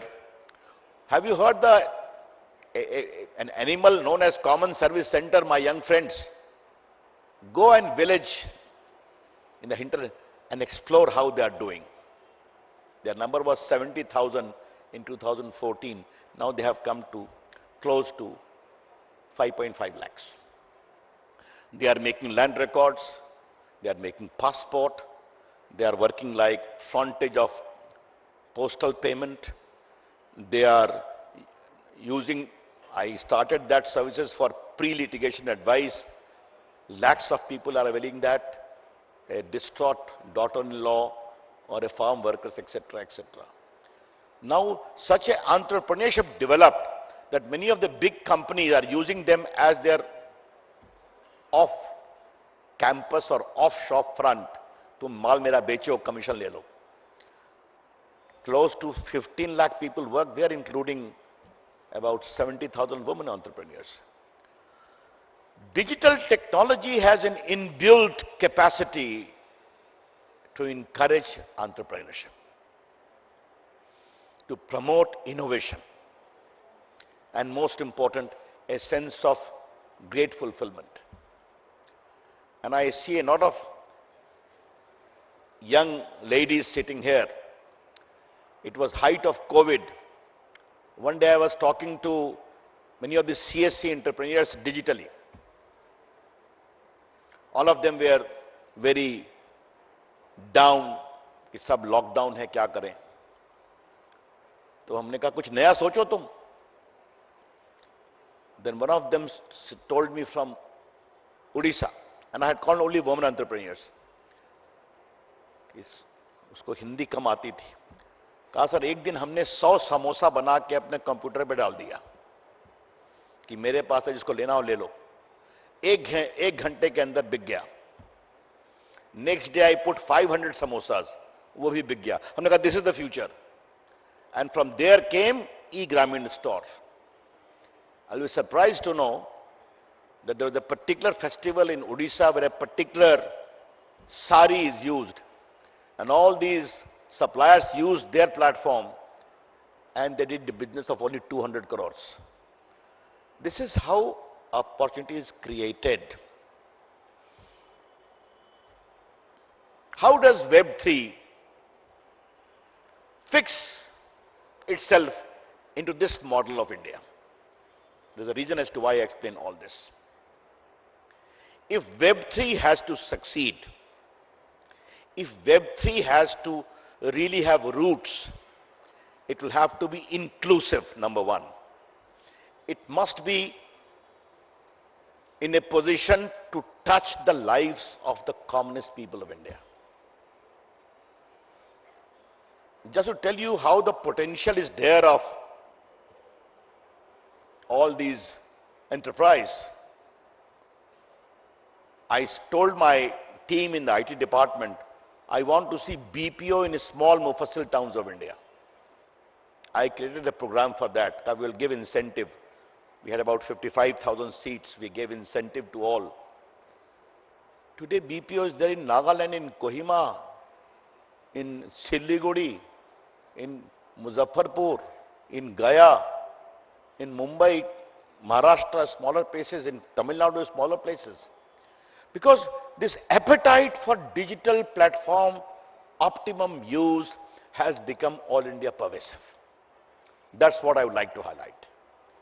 In that way of the matter, Web3 has to adjust, has to accommodate, has to work with this India. And you have to work with this India. I'm a great supporter of blockchain. But crypto is a different ballgame altogether. Let me be very clear about it. Because in crypto, there are issues of financial sovereignty of India. And yes, Web3 blockchain has to be permissionless, has to be autonomous by its very nature, and has to be very exploratory, granted. But there are issues also to be reflected upon. Yes, Government of India has come with a blockchain strategic paper in their 2021, if I recall it correctly. But what is important is Web3 movement has to walk in sync with the Digital India movement. Have you seen digital payment, how even a rickshaw wala, a tanga wala, an auto wala is making digital payment these days? They don't even bother ki where is all the necessary documents or the permission. Jai Panda, your term will come after me. You be comfortable. That is how you have to see. Therefore, Jai is good friend. He is the vice president of the BJP and also a man of technology. That's what he claims. How far it is successful, you will hear him then decide. But what is important, this is in lighter vein, he is really a man of technology. But what is important is, this Web3 has to come out of the shadows of crypto. I am very clear about it. And yes, I do understand that this whole blockchain business has immense potential. So many young Indian entrepreneurs are doing so well outside and taking Indian young talented pool from India in their employment. It creates a lot of employment without fail. But again, big caveat, don't make it crypto-centric. And it is my earnest recommendation to all of you is that as Digital India today has become a global phenomena, you see that the world is talking about Digital India because it is digital inclusion. And I can tell you, countries from African countries, Latin American countries, all are trying to follow India's model. Please tell us, is it possible that Web3 model which will be created in India should be India-centric, designed to serve the interest of the common man and offering great utility for developing countries?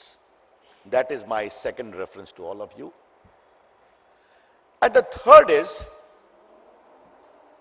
Indian young mind. I am always a great supporter of Indian young mind. Has a great appetite for innovation. Thrice I had the privilege to go and award Indian entrepreneurs in Bangalore in Economic Times Award. One day a young lanky fellow came He was very intellectual type. He has got the first award of rupees 20 lakh. तो हमने कहा जनाब क्या करेंगे आप? I was told his father is an IAS officer. कहा आप क्या करेंगे? आप भी IAS बनेंगे? कहा no sir, I believe in my fingers and my laptop. Enough. Then go ahead. That is the new India which is emerging. Confident, seeking to exploit opportunity and scale high. How Web3 movement can encourage them to explore more is the larger question. My good luck to you.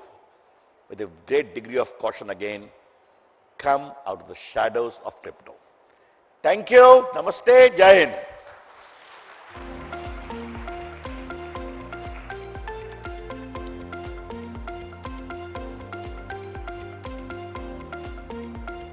Thank you, sir. Thank you so much for those enlightening words.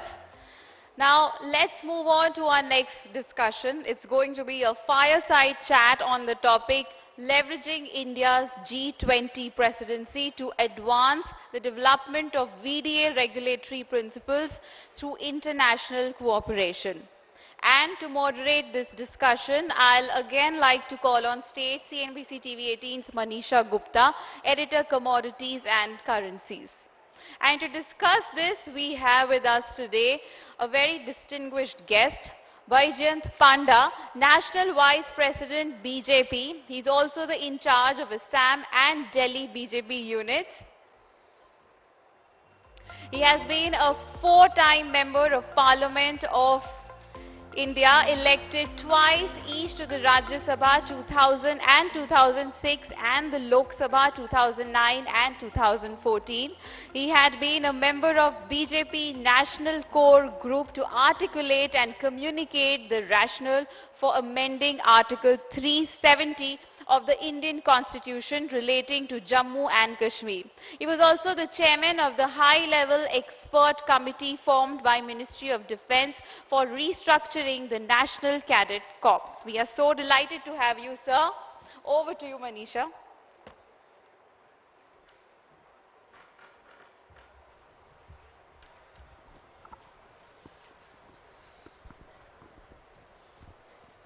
Sir, thank you so much for joining us and taking your time out for us. And this is one conversation all of us have been waiting to hear.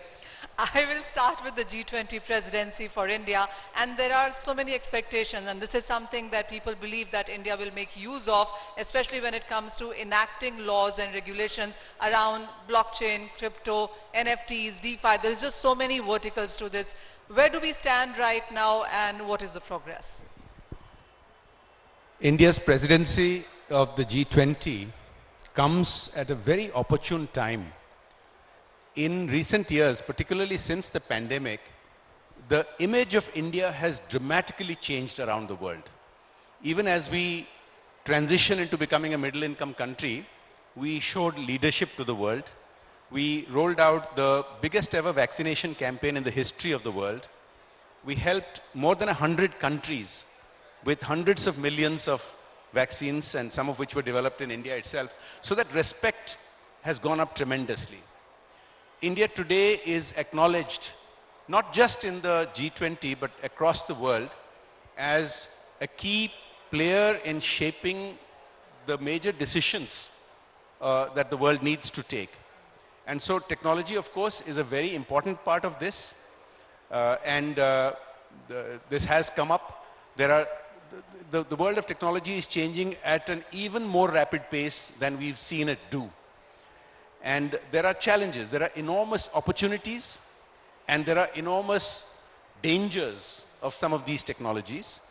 And so it's a good thing that at this moment in history, and there is one more transition that's happening, in terms of the regulatory environment, the India that we knew traditionally was a follower. We'd wait until bigger countries in terms of economic size and more technological clout would take a decision, and then we would start implementing them. But over the last decade or so, you've started seeing that India is beginning to feel comfortable with its new sort of self-assuredness of starting to take some of the cutting-edge decisions itself. And I think we can talk about that as we go along. Well, yes. So, that exactly was my next question, because while we are waiting to do a collaborated standard of procedures internationally, but we have seen other countries like perhaps US, Europe, Hong Kong, Singapore do come out with some basic laws when it comes to virtual digital assets rather. India really seems to be lacking there. I think we need to understand that there are three issues that are very relevant to the question that you just asked. Number one, India has certain special challenges that most of these other countries don't have. So we have a challenge of terrorism, which has in the past operated through unaccounted cash, illicit printing of currency, cross-border smuggling. And I don't think it comes as any surprise to anybody to realize that illegal activities and criminal and terrorist activities rely on some of these new technologies to bypass the scrutiny of the authorities. And so India's challenge is far more than what a US might face, the drug smuggling cartels using some of these technologies for hiding their loot. But in India, it's not just a question about tax evasion. We have that too, because we are still transitioning into a country where the tax net is wide enough. And to widen the tax net, again, in the past, there have been traditional ways that people have evaded taxes. There are modern technological ways that people evade taxes. So we have these challenges. And as I mentioned to your earlier question, we are transitioning. I often use the phrase that New India today is well along the path of transitioning from what I used to call diffidence to confidence. Perhaps from our colonial experience, for many decades after independence, we used to hunker down, we used to seal off our economy. Now that has started changing. Indians are flourishing all over the world. Indians are flourishing in India as well. And so we are stepping up to make some of these decisions much more rapidly than we used to in the past. I gave the example of Vaccine Maitri. That couldn't have happened. That massive rollout couldn't have happened without the use of technology and without the use of policymakers taking decisions to facilitate that. So when it comes to policies or regulatory environment for cutting edge technologies which involve crypto or which involve blockchain, we have challenges that other nations don't have. But I want to leave my answer to this question with the thought that you shouldn't think that Indian policymakers are closed-minded. Caution is sometimes called for in blockchain technologies, in crypto. Even countries that don't have these challenges of terrorism and massive tax evasion, see what happened to FTX. So in hindsight, a little bit of caution is probably not unreasonable. We get your point, sir. While the regulatory aspect is much awaited, we do understand that this is an ever-evolving technology. What we started 5 years ago and what we've done on a yearly basis with NFTs and DeFi, decentralization, yielding of cryptocurrencies, I mean, something has been coming in every year. When you make regulations, would you say that this time around, perhaps, whatever regulations are made will need to keep changing as we move ahead? The need for regulations to get updated is much more today because of the speed at which technology is changing. Now, you talked about NFTs. I want to use an anecdote. You know, when I was referring to you in your earlier question to older methods of tax evasion and other illicit practices, do you remember certain famous politicians suddenly becoming artists and selling their paintings for many crores of rupees? Now, can you imagine how much easier that would be to do if NFTs, besides whatever their natural market value is, were suddenly to trade in favor of certain individuals for huge sums of money? So, you know, there are real issues that one needs to think about.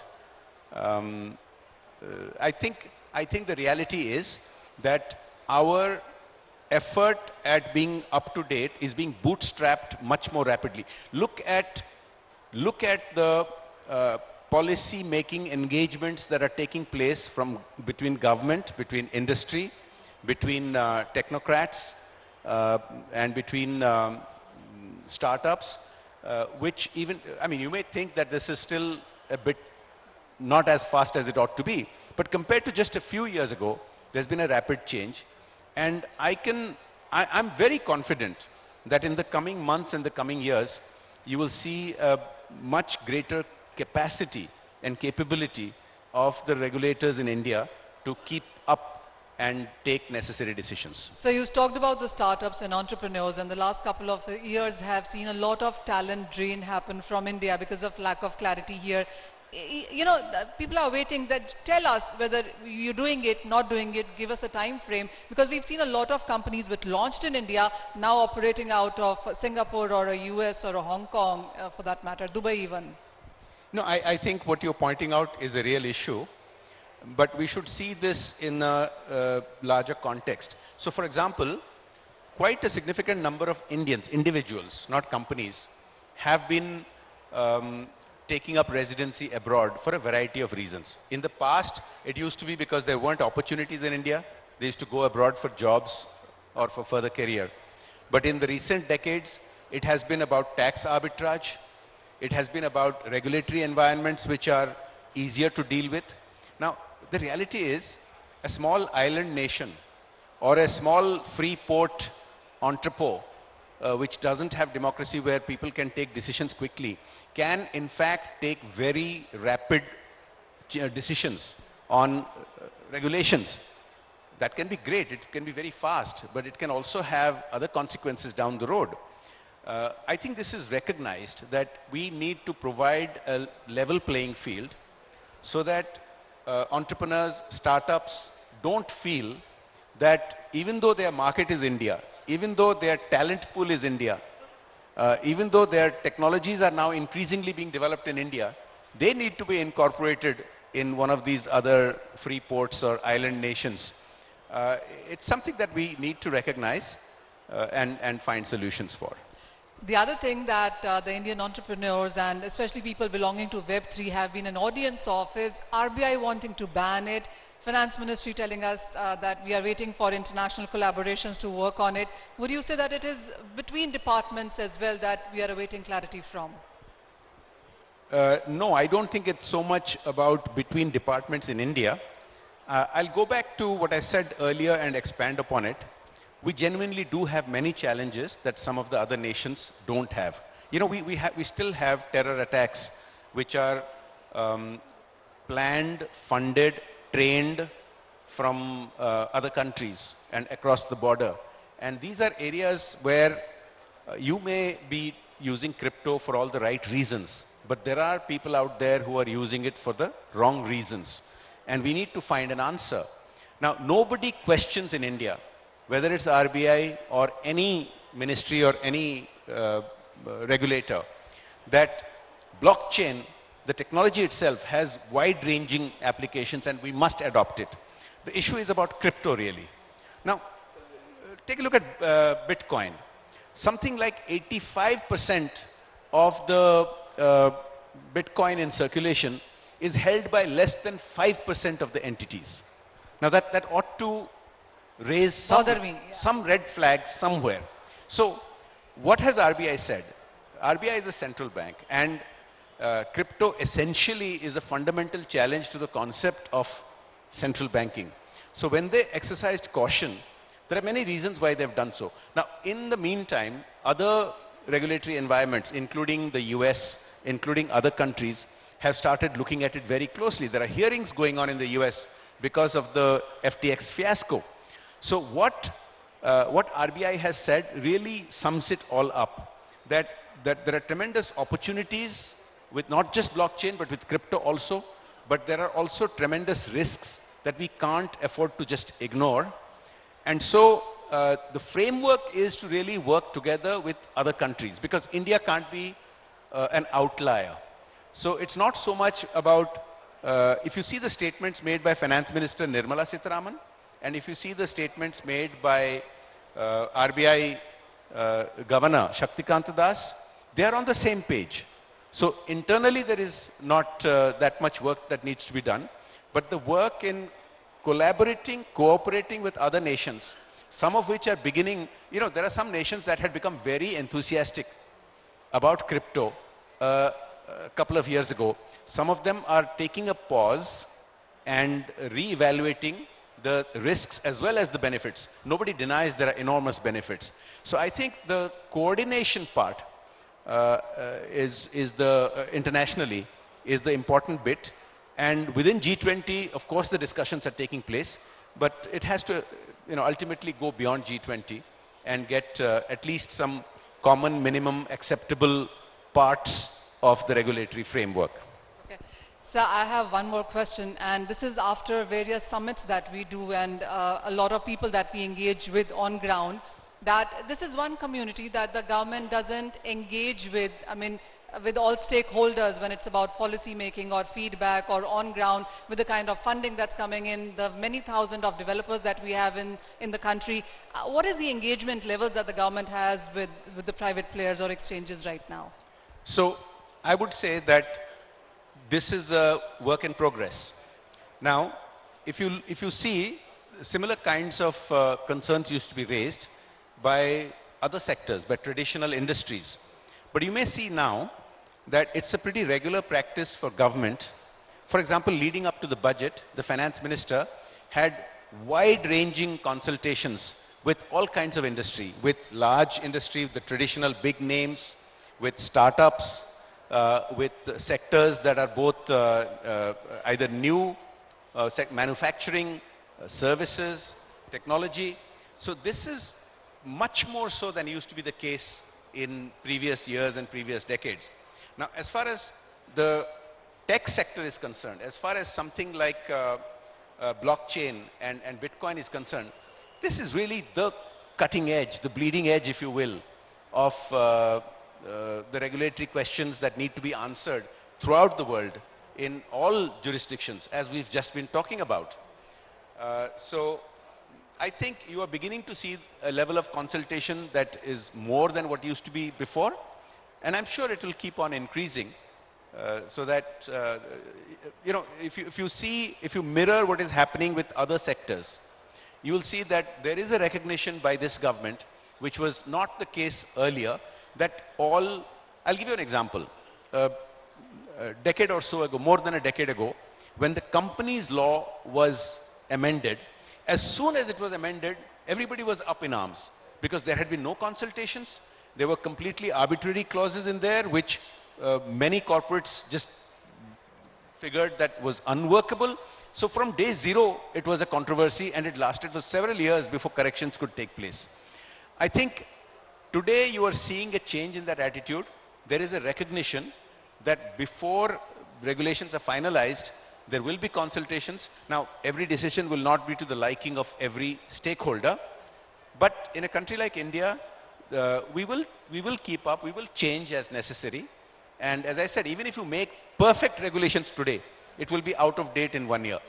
So maybe before that. let's not, as they say, make the perfect the enemy of the good. Let's accept good developments in the regulatory environment, even if they are not perfect, with the belief that it's an ongoing process, we can keep improving it. All right. So I have a couple of more questions for you. One is, while we are awaiting for some regulations, the right regulations, or you know, something to begin with, even experimental to begin with, during this time, the kind of uncertainty that the sector is facing, with more people going out, with people not knowing what's happening, we've seen huge funding, billions of dollars in first quarter of 2022, but now that seems to be slowing down. People are still watching out for this. When it comes to awareness, education, you know, understanding people there, how is government looking at that aspect of it? So this is not just an India thing. So I would agree. In other countries also, now the US has made certain emergency changes in regulation when it comes to crypto, as to what it can be recognized for, what it can be used for, and what it can't be used for. And these are because of all the reasons that we've been talking about. So India and Indian policymakers are not just discussing amongst ourselves. As I said, there's discussions with counterparts across the G20, but there's also discussions with other institutions, global institutions such as the FSB, the Financial Stability Board, which is continually giving feedback about what it feels are areas that have some shortcomings where the regulations need to be improved. And there are many other such examples where we will take feedback and we will make the corrections necessary. So, you know, the reports from NASSCOM, FICCI and ENY suggest that it's going to be $1 trillion of market by 2030, 2032, around that. So there are almost all of these leading agencies, R&D companies, research companies, which have started talking about Web3 as of now. Are you reading those reports? Well, I'm not able to devote as much time to technology as my passion would demand. I have many things on my plate, but yes, I'm reading some of those reports. And I can tell you, for example, NASSCOM's report that something like 10–11% of Web3 talent globally comes from India is a significant number actually. And the fact that in the last 3 or 4 years, the employment opportunities because of Web3 related technological development has gone up something like 140%. These are NASSCOM figures. Is quite impressive. Now, I think Web3 will be as transformational or even more so as the internet has been till now in India. You know, for example, today we have something like 900 million people with internet access. A large percentage of them already with broadband access. Today we have more than 600 million smartphones. And over the past few years, there was for a long period, the USO fund had not been utilized. But in the last few years, fiber has been rolled out to every panchayat headquarters in the country.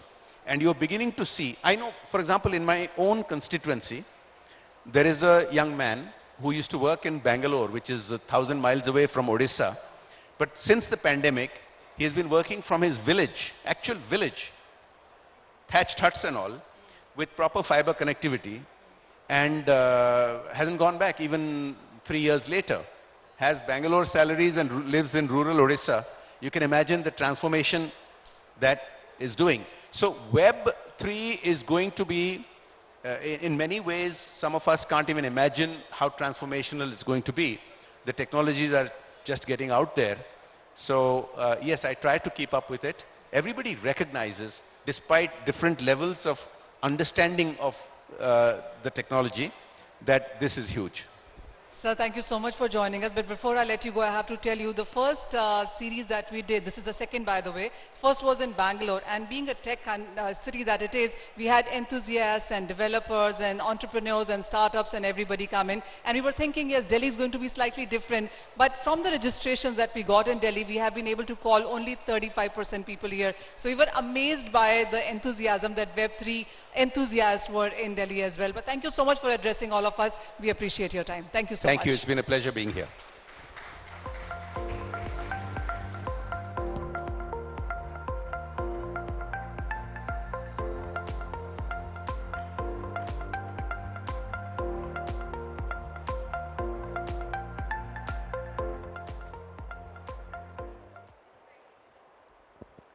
Thank you so much, Mr. Panda and Manisha, for that exciting and very informative discussion. And now it's time for our last panel discussion, and the topic we will be discussing today is building consensus, developing global regulatory standards for virtual digital assets. While India is working to forge consensus on a roadmap to regulate crypto, the panel discussion will delve into the opportunities that India has as the current G20 presidency to lead the development of VDA regulatory principles through international cooperation, role of various stakeholders, etc. The IMF paper on crypto assets was also discussed among major economies in India from January 15th to 16th. And to moderate this session, may I please welcome on stage Neha Botra, Assistant Editor, Forbes India. And the panelists joining us tonight are Gaurav Gogoi, Deputy Leader, Indian National Congress, Lok Sabha and two-time MP from Assam. We also have Rama Vedashri, Advisor, Dallas Venture Capital. And please welcome Shweta Shalini, State Secretary, BJP Maharashtra and spokesperson from BJP. And we have Gopal Jain, Senior Advocate. And last but not the least, Prashant Garg, Partner Consulting, EY. But before we proceed with our discussion, I would like to invite Sumit Gupta back on stage to unveil the book, The Fundamentals and Guiding Principles of the VDA Industry. Mr. Panda, we would be grateful if you can join us for the launch. And please, sir, please come join us on the stage.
Round of applause, please.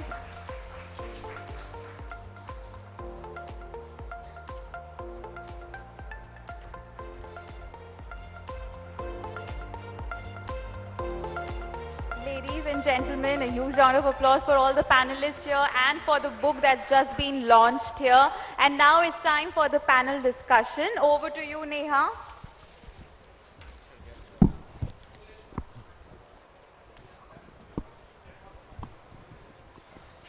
Hi everyone, it's been a good evening, information packed. We've discussed Web3, its potential and a lot more. I thought I'll open the panel and begin by asking the audience a question. How many of you or your children have used Web3 on a daily basis? Raise your hands.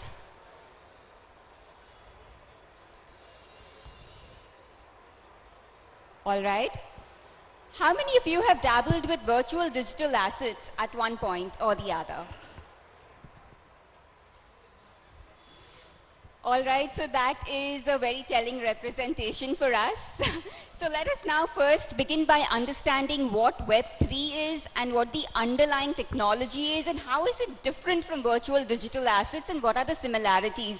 So let me come to you, Prashant. Let us start the conversation with just understanding these subtle differences because the response of the audience was a bit telling for us. Thank you. Interesting question because what we see normally is that people confuse between what a Web3 is versus what a blockchain is versus what a cryptocurrency is. And essentially, Web3 is an umbrella word for a lot of things which essentially will allow the internet to be read, write, which is essentially Web2, but be able to interact as well. That's what essentially Web3 is. And the underlying technologies that make Web3 a Web3 includes blockchain, and blockchain runs on cryptocurrency. So cryptocurrency essentially is one use case of what we can do with blockchain. Blockchain is the technology on which the cryptocurrency runs. What we have seen is people interchangeably use the word blockchain and cryptocurrency, which essentially makes us feel that cryptocurrency is blockchain and blockchain is cryptocurrency, but we should understand that blockchain is the technology which enables cryptocurrency, and cryptocurrency essentially is the way to transact on blockchain. Thank you. Gaurav, I'll come to you at this point. As we see that there is a lot of hesitation, a lot of caution when people talk about cryptocurrencies. But as Prashant started by explaining that it's not representative of blockchains or of Web3. So how should we look at regulation of these areas, because we can't look at it holistically? So how should we approach the regulatory aspect of it? Well, I think there are two things which are happening. I think there is a lot of excitement for Web 3.0, blockchain and crypto, but that is largely limited to the tech community, to a community that had a lot of time during COVID to speculate in online behavior, and people who have a lot of wealth and therefore are able to, invest a part of it in something as crypto.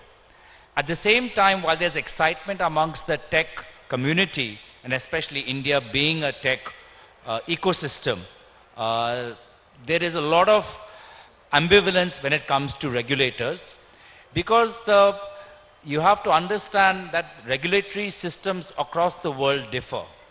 There are certain regulatory systems which move with time.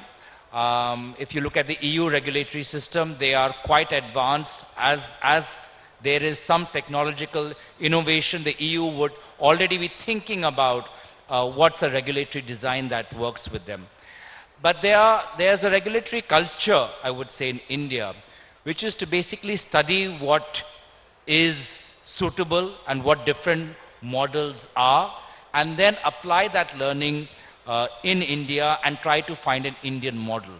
And I think that's my broad answer to your question, that essentially the Indian regulatory ecosystem is just studying what different worlds are doing, what different parts of the world are doing, and therefore the emphasis by our government to say that let us reach a global consensus.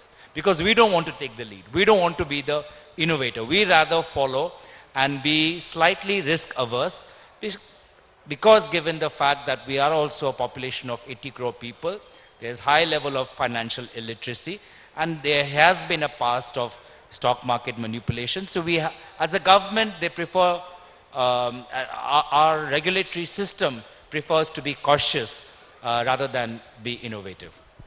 Indeed, it's no secret that the government has been cautious about cryptocurrencies. And given the fact that blockchains is an important part of this entire discussion, Gopal, let me come to you and understand, what should the government really do regulating this area? Because it's a double-edged sword. It has potential, it has the fallouts as well. What is a good regulatory approach in this, especially at a time when India has the opportunity of the G20 presidency? Yeah, thank you. I think as the captain of G20, it's time to show regulatory leadership. And as we've seen from what everyone has said, this is a very innovative sector with fast-moving technology. So like a good recipe, I would say you need an innovative regulatory and policy framework which essentially provides the first principles, which stimulates innovation. And as recently as a few days back, there's been a notification by which the PMLA now will cover this area. So the balance, as you rightly said, is between giving a springboard for supportive and emphasizing on the word innovative policy, and yet looking at some of the issues which have troubled regulators. Second, time has come for one vision, one uniform global framework, because being borderless and seamless, it's time to build that consensus. And as the leader of the G20, and we've seen finance ministers and regulators from the world coming here, India offers the right turf for building that consensus. And unlike what somebody said in the past, I think Jay said that we are regulatory followers, but I think time has come to be the leader. As the Prime Minister says, make in India, made in India for the world. So uniformity and consistency for global businesses fueled by innovation will perhaps offer the stability that developers and innovators are looking at. And B, by having cooperation and building consensus, we would be able to deal with some of, brackets open, the harmful effects by having a uniform policy and having almost all financial regulators on board. I think that perhaps is the way forward. It's the time to lead, indeed. Shalini, let me come to you at this point. What does the government think it can do to pave the way in this area? We know that a lot of discussions have happened. It's continued for so many years now. But still, we haven't really reached a point of clarity. There's a lot of policy limbo. How do you think we can unshackle this and bring in a certain degree of clarity when it comes to governance and regulation? Great. Neha, thank you for that question. I've been hearing all the others and almost heard almost everybody on the panel. Trust me, when I did my engineering, I was taught C, C++. When I came out, I realized all the jobs were in Java. People who learned Java came out to understand that it was Python. People who learned Python came out to Android. People who learned Android came out to AI.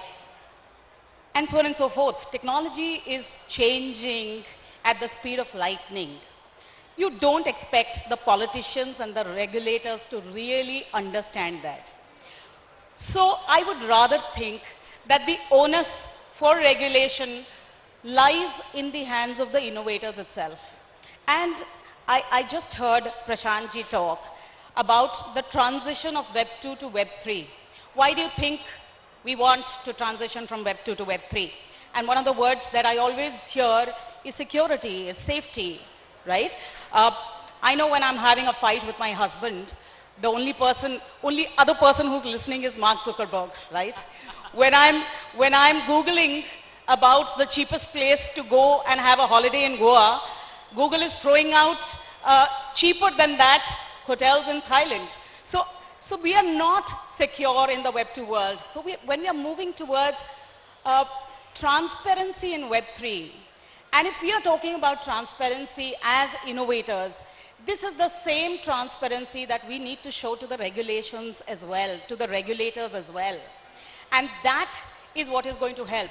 If you do not innovate together with the regulators, if you're not open, in today's times, the regulator does not understand that crypto is different from cryptocurrencies, is different from blockchain, is different from digital currency, is different from tokenization, and hence it is important for the innovator itself to go back to the regulator to make him understand that this is the regulator. Until we, sitting on this side, on the regulator side, do not understand, or if we are opaque towards the fact that what is the wallet, where is the money getting transferred to, as regulators, what do we want? As regulators, we just want two things. One, that anything or any technology should not be misused. And second, that it should be a fair playing ground for one and all. And that's exactly what we want. And I'm sure fair playing technocrats, innovators, companies, enterprises want exactly this. So what I feel is, rather than pointing that finger towards the regulator, it's time to look into us and say, okay, this is the regulating policy that we need. And that is something that I don't see in the current set of entrepreneurs that we see in blockchain or in the Web3 space. Everybody seems to be concentrated on cryptocurrency, and that is so speculative, so volatile, and across the globe, governments want to say to their own people, stay away from cryptocurrencies. But that doesn't mean that stay away from blockchain. That doesn't mean stay away from tokenization of assets. That doesn't even mean stay away from stable coins. And that should be said by the entrepreneur, which somehow I don't hear loud enough. Indeed, Rama, self-regulation, regulation, conflict of regulators, overlap of regulations. Tell us a bit about this, Rama. I know that we were talking, before this discussion, and these are some areas that you touched upon. How is this an impediment when it comes to actually embracing something as wonderful as Web3? No, I would just like to add a comment to what she said. Ideally, the industry, particularly the tech industry, would love to have a self-regulated environment, but I don't think regulators always have a different viewpoint. And globally, across 100 countries that NASSCOM members operate in, and in India, we are always spending a lot of our time dealing with regulators. Important point is to differentiate the Web 3.0 and the benefits that come right from, a very decentralized internet. Blockchain is one of them. And most importantly, moving away from a centralized federated identity systems to a very decentralized self-sovereign identity, putting the control back in the user. So that's the overall Web 3.0 ecosystem. There are a lot of benefits of crypto assets, right? Which maybe in India and even across the world, even before we could really harness them, whether it is whatever that comes with blockchain, you know, completely revolutionizing cross-border payment ecosystem, putting the control in terms of access to new alternative modes of financing for, you know, the small and medium enterprises. Even before harnessing all those benefits, I think some of the unfortunate developments in collapse of, you know, the crypto exchanges or some market players or market actors, unfortunately now has created scaremongering among multilateral organizations and also regulators. What's happening now is even before we can harness the true potential of crypto assets, for example, the Financial Stability Board, or whether you talk about the new report that IMF launched, we are now moving towards how can we apply the AML or the, you know, the counter-terrorism financing, CTF regulation to crypto assets. I think we need to first look at what can we enable as at a country level, global level, plus at an India level, where regulators can come together, finance ministers can come together and look at how can we harness the potential of crypto assets, and then look at what is the coordinated regulatory response. We cannot come up with an India level response for this because crypto assets are borderless, right? So we need to look at a coordinated regulatory response so that we do, you know, make sure that we assure investors we do not have obscene valuations that really created the jitters, the way some exchanges crashed. So we need a coordinated regulatory response. One thing that, you know, there is so much focus now on crypto assets leading to some, you know, monetary risks or financial stability risks. If we go down the path, I think we are going to miss the bus on leveraging these technologies. We do need to look at it. There also, whatever is being talked about, that crypto assets have this risk, this going to cause this financial stability risk, it's very anecdotal. We do not have enough evidence-based data to say what is the risks they're going to pose. Maybe G20 has this data forum, right, that data gaps initiative. It's now in its third phase, it's not the first one. On the climate side, I think the G20's data gaps initiative is doing a good thing to get that data back into the climate policy making. We could look at how can this data gaps initiative look at getting the crypto assets data back into the macroeconomic statistics.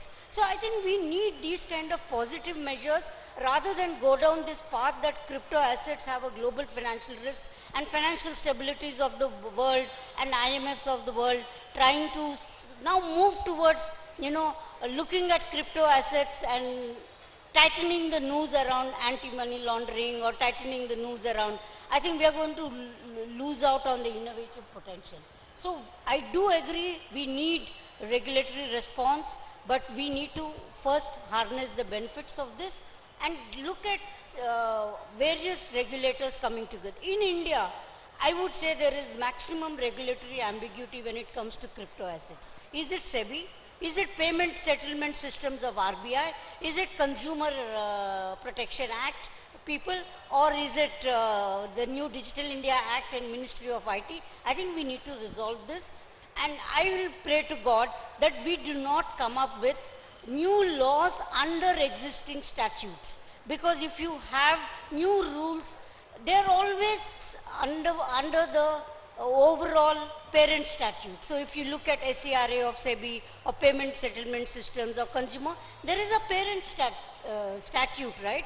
And they have a certain mandate and a charter. If we now look at regulating crypto assets under that statute, I think we are going to not really do justice to it. We should look at new regulations, and all the regulators who have a point of view or who should be looking at it, like Consumer Protection Act, better look at it, right?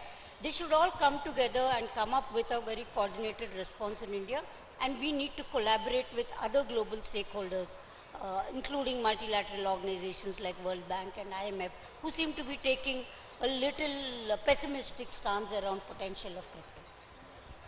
So Prashant, I know that you've been interacting with a lot of stakeholders and your firm has done in-depth study in this area. Tell us your key takeaways when you interact with these people. What are their main problems that they are facing? And also, as Rama just pointed out, that this entire conversation that seems to be taking a backseat because of just the crypto part of it, where it seems to be shadowing the entire ecosystem. So how do we tackle it?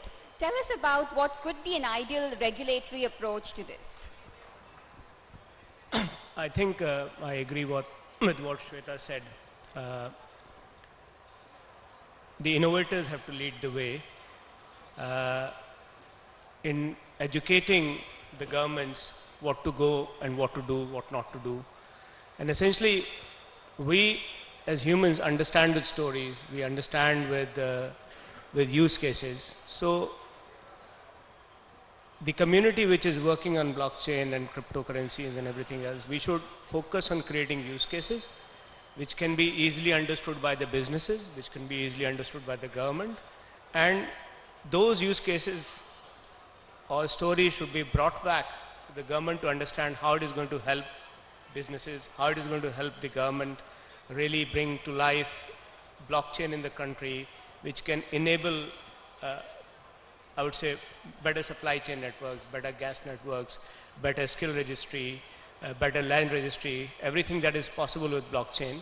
And once we show that and show how that can be enabled with the right regulations in play, if you do not like cryptocurrency, there is stablecoin available, which can be put to play, which can be completely controlled by the government. So once we bring this to life for the government to understand and really create regulations around that, then the opportunity for this to become real for us in India is higher.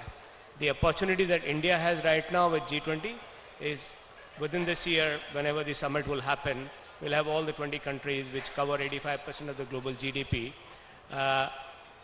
available for us to primarily lead the way in this legislation, really work back with IMF and steer in one direction what should be the legislation which all the G20 countries should follow.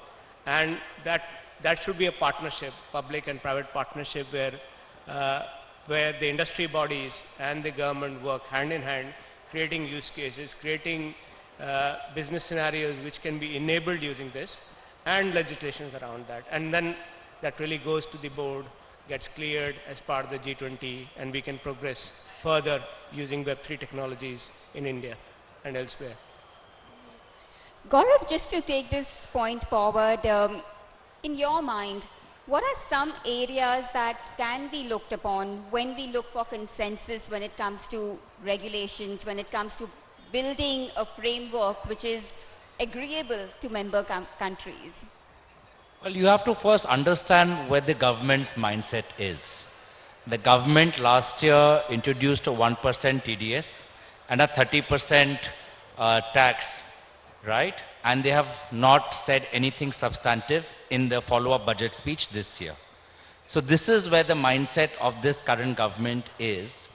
Because I find that there is, not that I'm on this platform of yours, I'm not here as a government representative or as a government critic. I'm just here as someone who has worked with government, who has worked with different finance committees, with different tech committees, who was part of the Joint Committee on Data Protection, who regularly interacts with the regulators. So I understand the mindset. So I'm just here as an objective policy analyst and as a student, or as an analyst of Indian regulatory behavior. So there is a battle of extreme narratives which is happening. There is one narrative which you're hearing on the stage, which is, this is amazing, this will create lots of jobs, this will revolutionize, we are number one, we should be, right at the forefront of it. And if you speak to regulators, it's the complete opposite. They said this is the medium for tax evasion, this is the medium for money laundering, this is the medium for pornography, child pornography, this is the medium for guns trafficking. And I'm assuming that the clear answer does not lie in either of the two extremes. The answer lies somewhere in the middle. So clearly there is a narrative that the industry needs to fix, because no government, if a particular sector, tech, is being tagged with money laundering, terrorist financing, then no government is really going to be innovative or be at the forefront. So there's a lot for this ecosystem to itself get rid of this baggage of negativity that it has. Secondly, you know, all sovereign governments, when it comes to the function of currency, will clearly be hesitant and cautious when it comes to any function or technology related to currency which decentralizes power, which takes away from regulatory supervision of the central banks or the market regulators.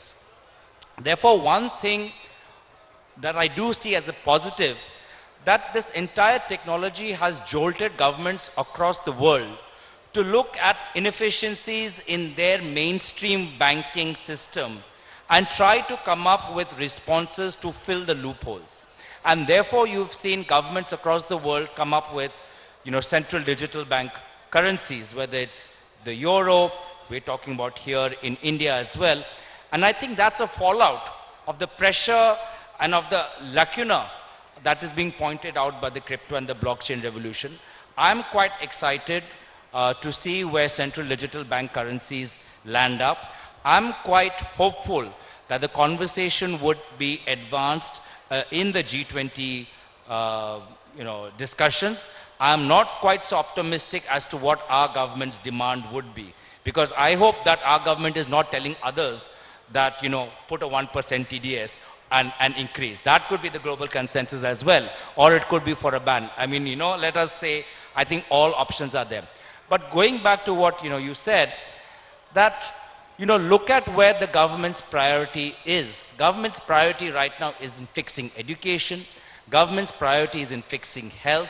Government's priority is in fixing agriculture. Government's priority is in fixing supply chain in MSME. Government's priority is in fixing livelihoods, sectors which are labor intensive. And therefore, where are the large, you know, case studies and successes that we can see of blockchain technology working with agriculture, with supply chain, with livelihood, with spices and commodities? And that's what we need to see, because you need to give the regulator confidence. This is such a black box that, you know, the Indian regulatory mindset needs a bit of confidence, because we are a country, we're a country, yes, but we are the size of a continent with states with different regulatory capacities. Not everybody has the regulatory capacity of Maharashtra or Tamil Nadu. There are regulatory capacities of the Northeast which you have to take into account. There are the regulatory capacities of hill states which you have taken into account. So you have to be mindful of the realities in which you operate. Therefore, I would say that in order to instill confidence, there has to be case studies of successful blockchain-based interventions with different state governments for Telangana, Maharashtra, Rajasthan, Meghalaya, which shows the application of blockchain, whether it's in tourism and other sectors. And at the same time, I must say, I don't know if you'll go for a third round, but there has to be a lot more of these interactions. You also have to include people like me who are not such gung-ho people, because you have to convince me.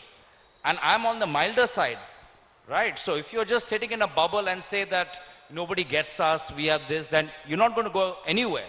You have to reach out to the opposite side, figure out, what we can intervene, what we can work with, because I'm telling you, I'm giving you the very mild version of what regulators think of the crypto, of the entire ecosystem. But there again, the design principles that are there in Web 3.0, the design principles around decentralization, transparency, programming, the delays in our financial banking systems, those are all legitimate questions that crypto is asking. But and therefore there needs to be sandboxes of government and blockchain applications, doing interesting work. And I feel that if the government sees 2 or 3 good case studies, they would be very quick in scaling it up. I think we are very good at scaling it up, but I've seen it in my own experience of working on the privacy bill. Where is the Data Protection Act? It's been 3 years. So don't expect a crypto regulation to come out anytime soon, guys, because we don't have a Data Protection Act as of now. So nonetheless, I think these are the kind of interactions that we need to do more of, and we need to find ways of, instead of pointing fingers at each other, we need to find ways of, instead of living in the extremes, to come up with in the middle, to see what India needs, to see what India has also done in other aspects of fintech, in other aspects of digital payments. We've got digital payments. Do we, therefore, is there let us not assume that outside of crypto, nothing else is happening in the digital payment system. There's a lot happening in the Indian digital payment system and fintech as well. So again, let us keep engaging with each other. And as I said, I'm for first and foremost, as a consumer, as a representative of Indian citizens, I'm much more confident in central banks coming up with digital currencies, and let us see how that works. Thanks. Gopal, it's a good point to bring you in. You're an advocate. Neither of the extremes. Maybe you can help us find a middle ground in this area and understand that when there is no consensus with us here in the panel, how do we drive consensus at such an international level, at a global scale? How do we start? It's a sophisticated technology we are talking about. It's complex. It's evolving very fast, ever-changing. These are things we heard over the evening. But how do we come to a point where we can at least start thinking about building consensus in terms of a regulatory framework? I'll just be repeating what Gaurav said, because that's really the key thing of having user cases or case studies. So the best way, they say, the proof of the pudding is in the eating. So if you are saying, well, Web3 is good for education, health, governance, technology, the moment you put user cases out, people imbibe it. For example, when we had the e-commerce debate, a lot was said that with the Amazons of the world, the sort of MSMEs, SMEs, etc. will go. Then they started showing that, look, there were case studies that, look, we are both online and offline. So I think the key thing is people must see for themselves the real benefits, touchy-feely, as we Indians are. And second, we are likely to come up with the Digital India Act. So it's very important that when you have a new law, it broadly provides a principle and framework for sectors like this. And precedence is what people look to in the world. So perhaps if India is the first to come out with a law, not necessarily on crypto, blockchain or Web3, but showcasing a new age legislative framework, that can perhaps be a starting point for discussion with other countries. And the fact that we're going to have, as we had for finance ministers and regulators come, I think having brainstorming discussions with something tangible on the table is the starting point to building consensus. Shalini, you're smiling. So tell us, what are the challenges in doing this? Okay. So in doing this is, see, one thing you need to be very clear. I think nobody on the panel or anybody on this platform has said that you do not need regulations, right? And nobody has thankfully said you don't need regulators. And everything needs to be regulated, right? Including everything in Web3. Why are we not talking about AI? I think my children are doing their homework on ChatGPT. If tomorrow ChatGPT decides to go around and tell them that Rahul Gandhi is going to be the Prime Minister in 2024, I think Gauravji is going to be very happy, but my children are going to be extremely surprised when Narendra Modi becomes the Prime Minister. So I think we need to regulate everything around Web3. Having said that, and because we all agree to that, one of the most important things that I have been again and again saying, this opaqueness, when we are talking about terrorism, when we are talking misusing of cryptocurrencies, where exactly does it come from? It comes from the opaqueness that is given by the innovators itself, by the entrepreneurs itself. When we are talking about shifting narratives, where did this narrative actually come through? This narrative of blockchain is primarily cryptocurrency. As soon as you talk about currency, one of the things that is important settled in my head is surety of value. You know, I'm talking about, you know, it being a currency is a note. When RBI says that it's a 10 rupee or a 100 rupee note, I know that it is a legal tender. And hence came digital currencies, which are again part of legal tender. Hence, we are talking about, and that's where regulation should be focusing on, is stable coins. What we need to be talking about is tokenization of bank deposits. When we are talking about use cases, and that's why I feel that G20 is a very good platform, because if you actually look at SWIFT, how swiftly was SWIFT adopted across the system?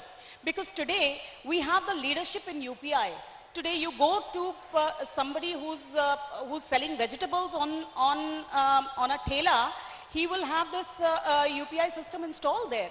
That is how India has adopted tech.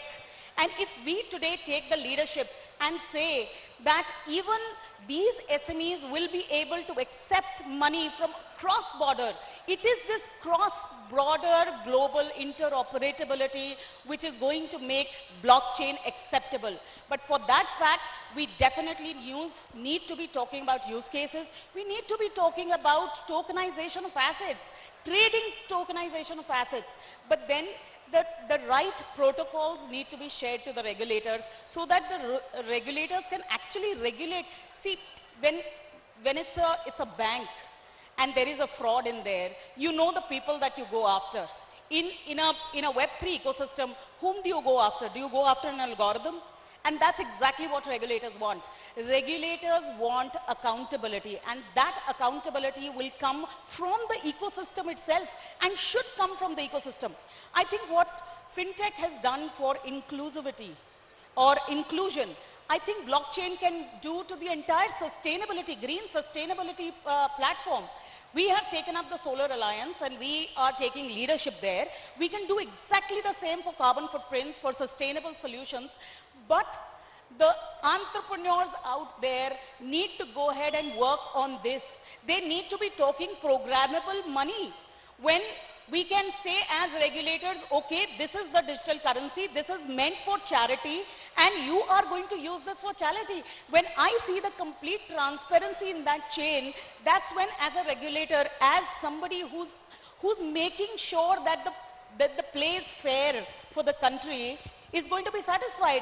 I see no reason why, though I agree to Ramaji and the entire set of associations, I still feel that there is a need. There might not be a red carpet, but trust me, there is no red tapeism in this government. All right. Rama, last question. You've heard everyone. Against this backdrop, how do you think this entire ecosystem will pan out, given your experience, what we've been talking about all evening? What are your net takeaways, your expectations? Yeah, I think, a couple of points that I do agree with all my panelists is, I think the industry ecosystem needs to be a lot more proactive in being responsible ecosystem providers, because I think a few negative examples across the world have obviously got regulatory attention. So I would say the industry ecosystem should now be proactive. I don't see any reason why they will not be, because the tech ecosystem across the world has always risen up to any challenge it has faced. For example, the way the internet companies cooperate with law enforcement in any investigations. I think this ecosystem also needs to come up. And in terms of use cases, I would say crypto assets are of various shapes. Unfortunately, the unbanked tokens, which had the maximum negative impact, is now, that's the brush with which we are painting all crypto assets. I think we should look at like security tokens. They have so many closed network use cases. Can we use security tokens in the metro systems of the country, right? It can be loyalty programs. Any of those, hospitality industry can look at security tokens. So I think we should now broad base the applications of tokens, and the industry should take that proactive step so that the negative regulatory attention against crypto assets is addressed upfront, It cannot be pushed under the carpet. Sorry, can I just say one thing? I think there is a lot of pressure put on innovators to kind of, give the regulator some ideal design of regulation. But I disagree with that. I think innovators can do pilots, but innovators don't know regulations. And it's not part of their job profile. It's not their mandate to shareholders. At the same time, that's my pushback to regulators in India, that this is not going to be an isolation. There will be an entire gamut of future technologies across all sectors in which you will need to think quicker and come up with a design quicker. And therefore, regulators also need to have some kind of a regulatory sandbox where they look at future finance-based technologies, understanding the capacity and limitations of big regulatory bodies. You can have small regulatory institutions. I don't want to say the word think tanks, but just say there should be small regulations which are just looking at the future and looking at what would be India's regulatory response to whether it's the future of social media, the future of the marketplace, the future of currency, the future of media. I think that's what we need to be doing. I think there are fantastic people in our country who have tremendous experience of working within the Indian and international regulatory system, and we should be harnessing their talent more. Instead of them being on the board of some big finance company, they should be, the Indian government should absorb them and think about, the regulation of for the future, because essentially, why should we always keep looking to the EU, which will always design a law based on European realities? We have to look at from an Indian context, and therefore we need to have an Indian regulatory sandbox. That's my takeaway. All right, we'll take a couple of questions. All right, sir, you can ask your question. Could someone give him a mic, please? So you can ask your question.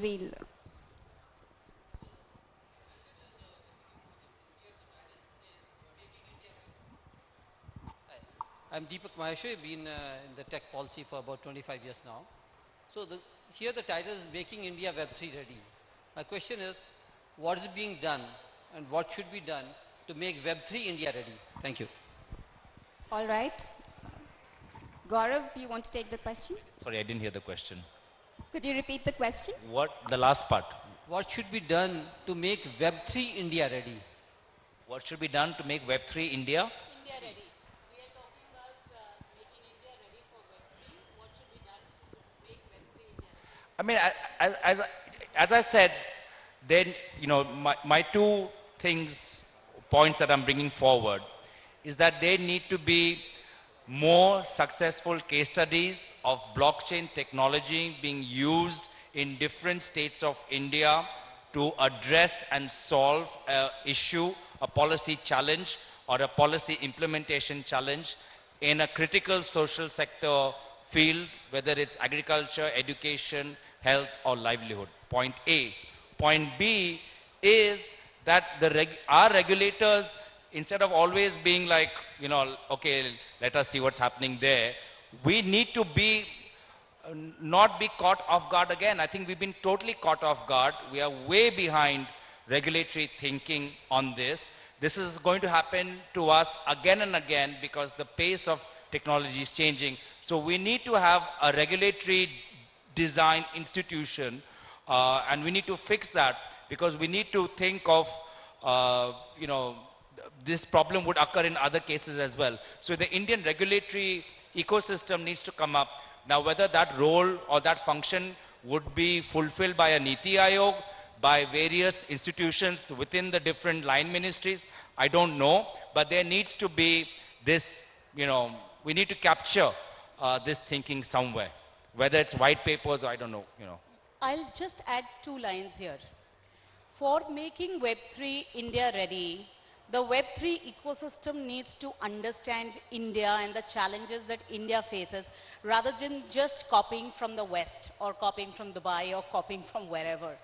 What we need to understand is in direct benefit transfer was successful because hundreds and lakhs and thousands of people did not have a bank account in India.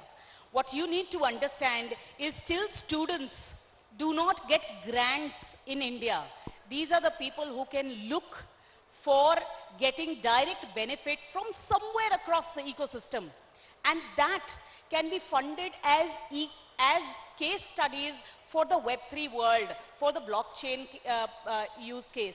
And when that happens with innovators, I think Web3 will become India ready. And it's very simple to do, we've discussed it, but what we need is people like you thinking about India. All right, we have 2 more questions.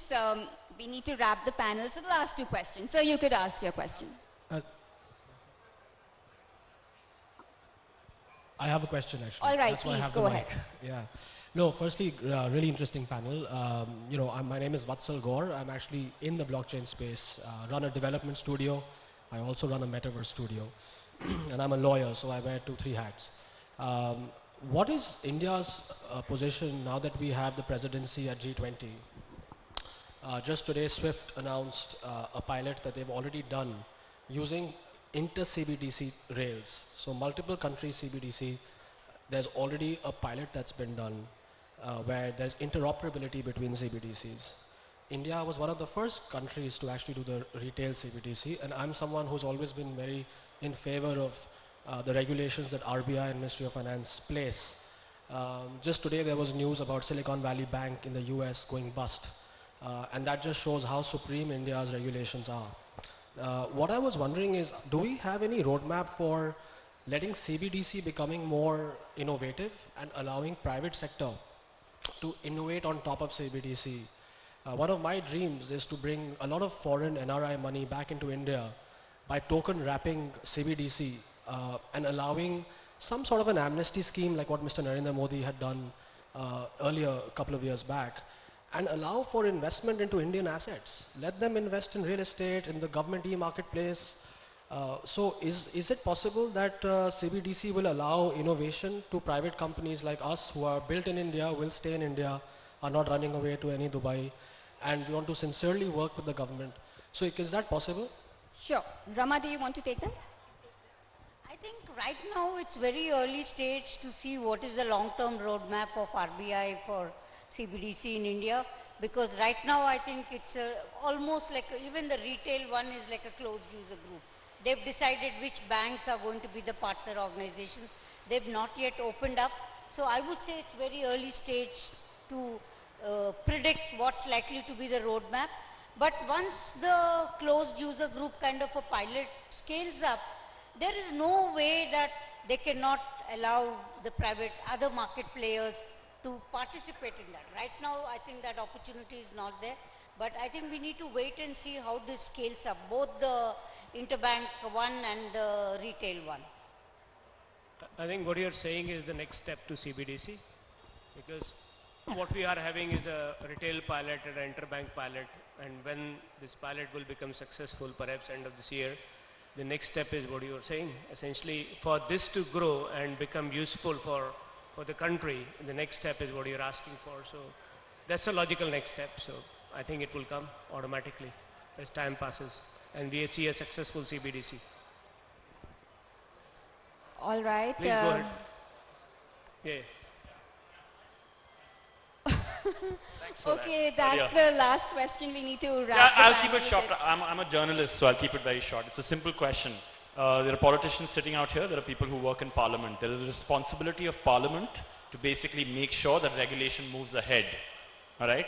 And we've been asking for regulation for the last 2.5 hours, 3 hours for clarity.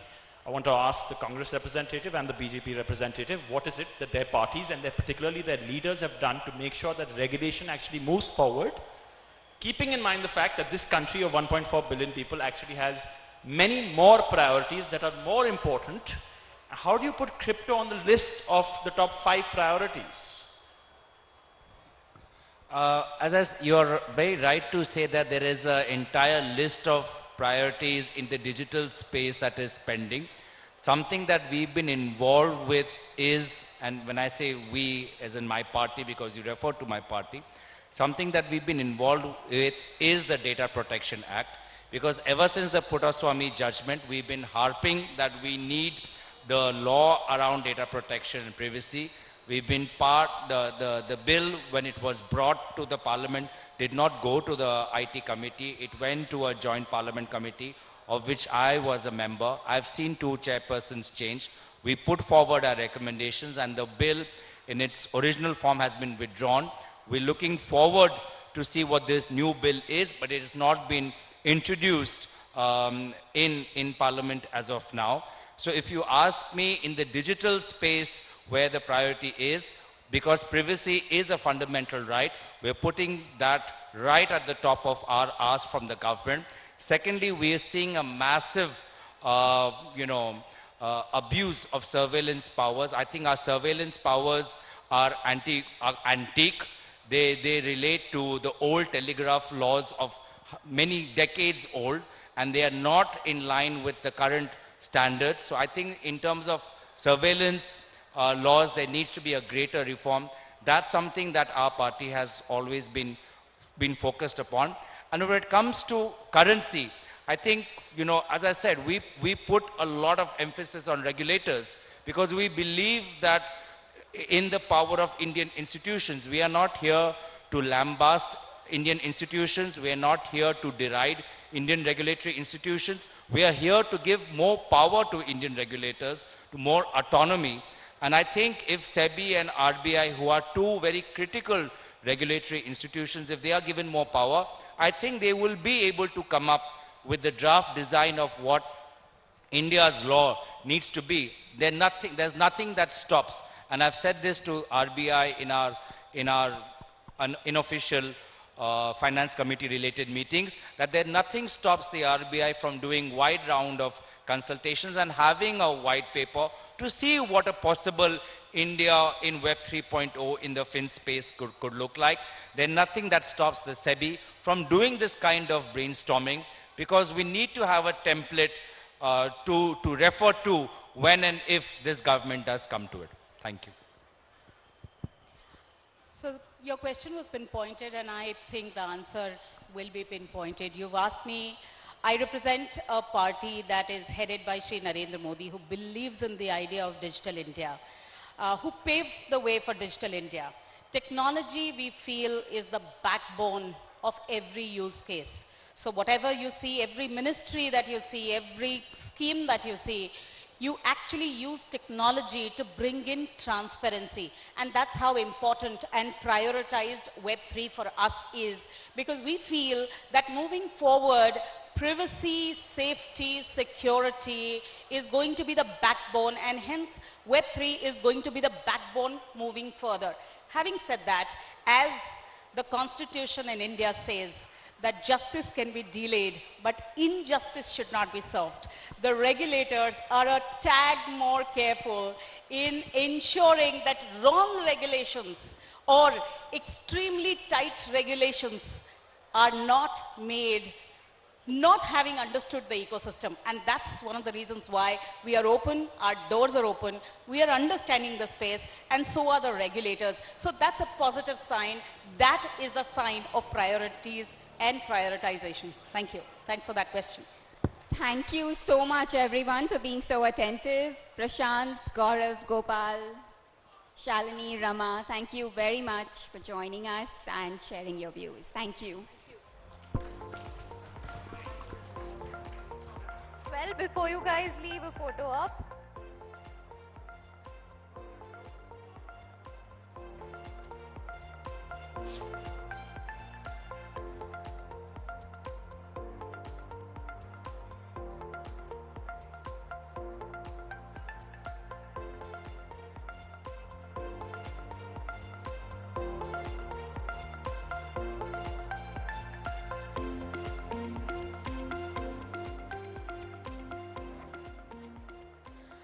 Thank you so much to all our panelists here for this extremely informative and insightful discussion.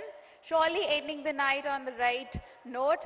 Well, that brings us to the end of the Delhi chapter of Namaste Web 3. While the Delhi chapter concludes, our journey continues. We'd like to invite you to join the Namaste Web3 movement.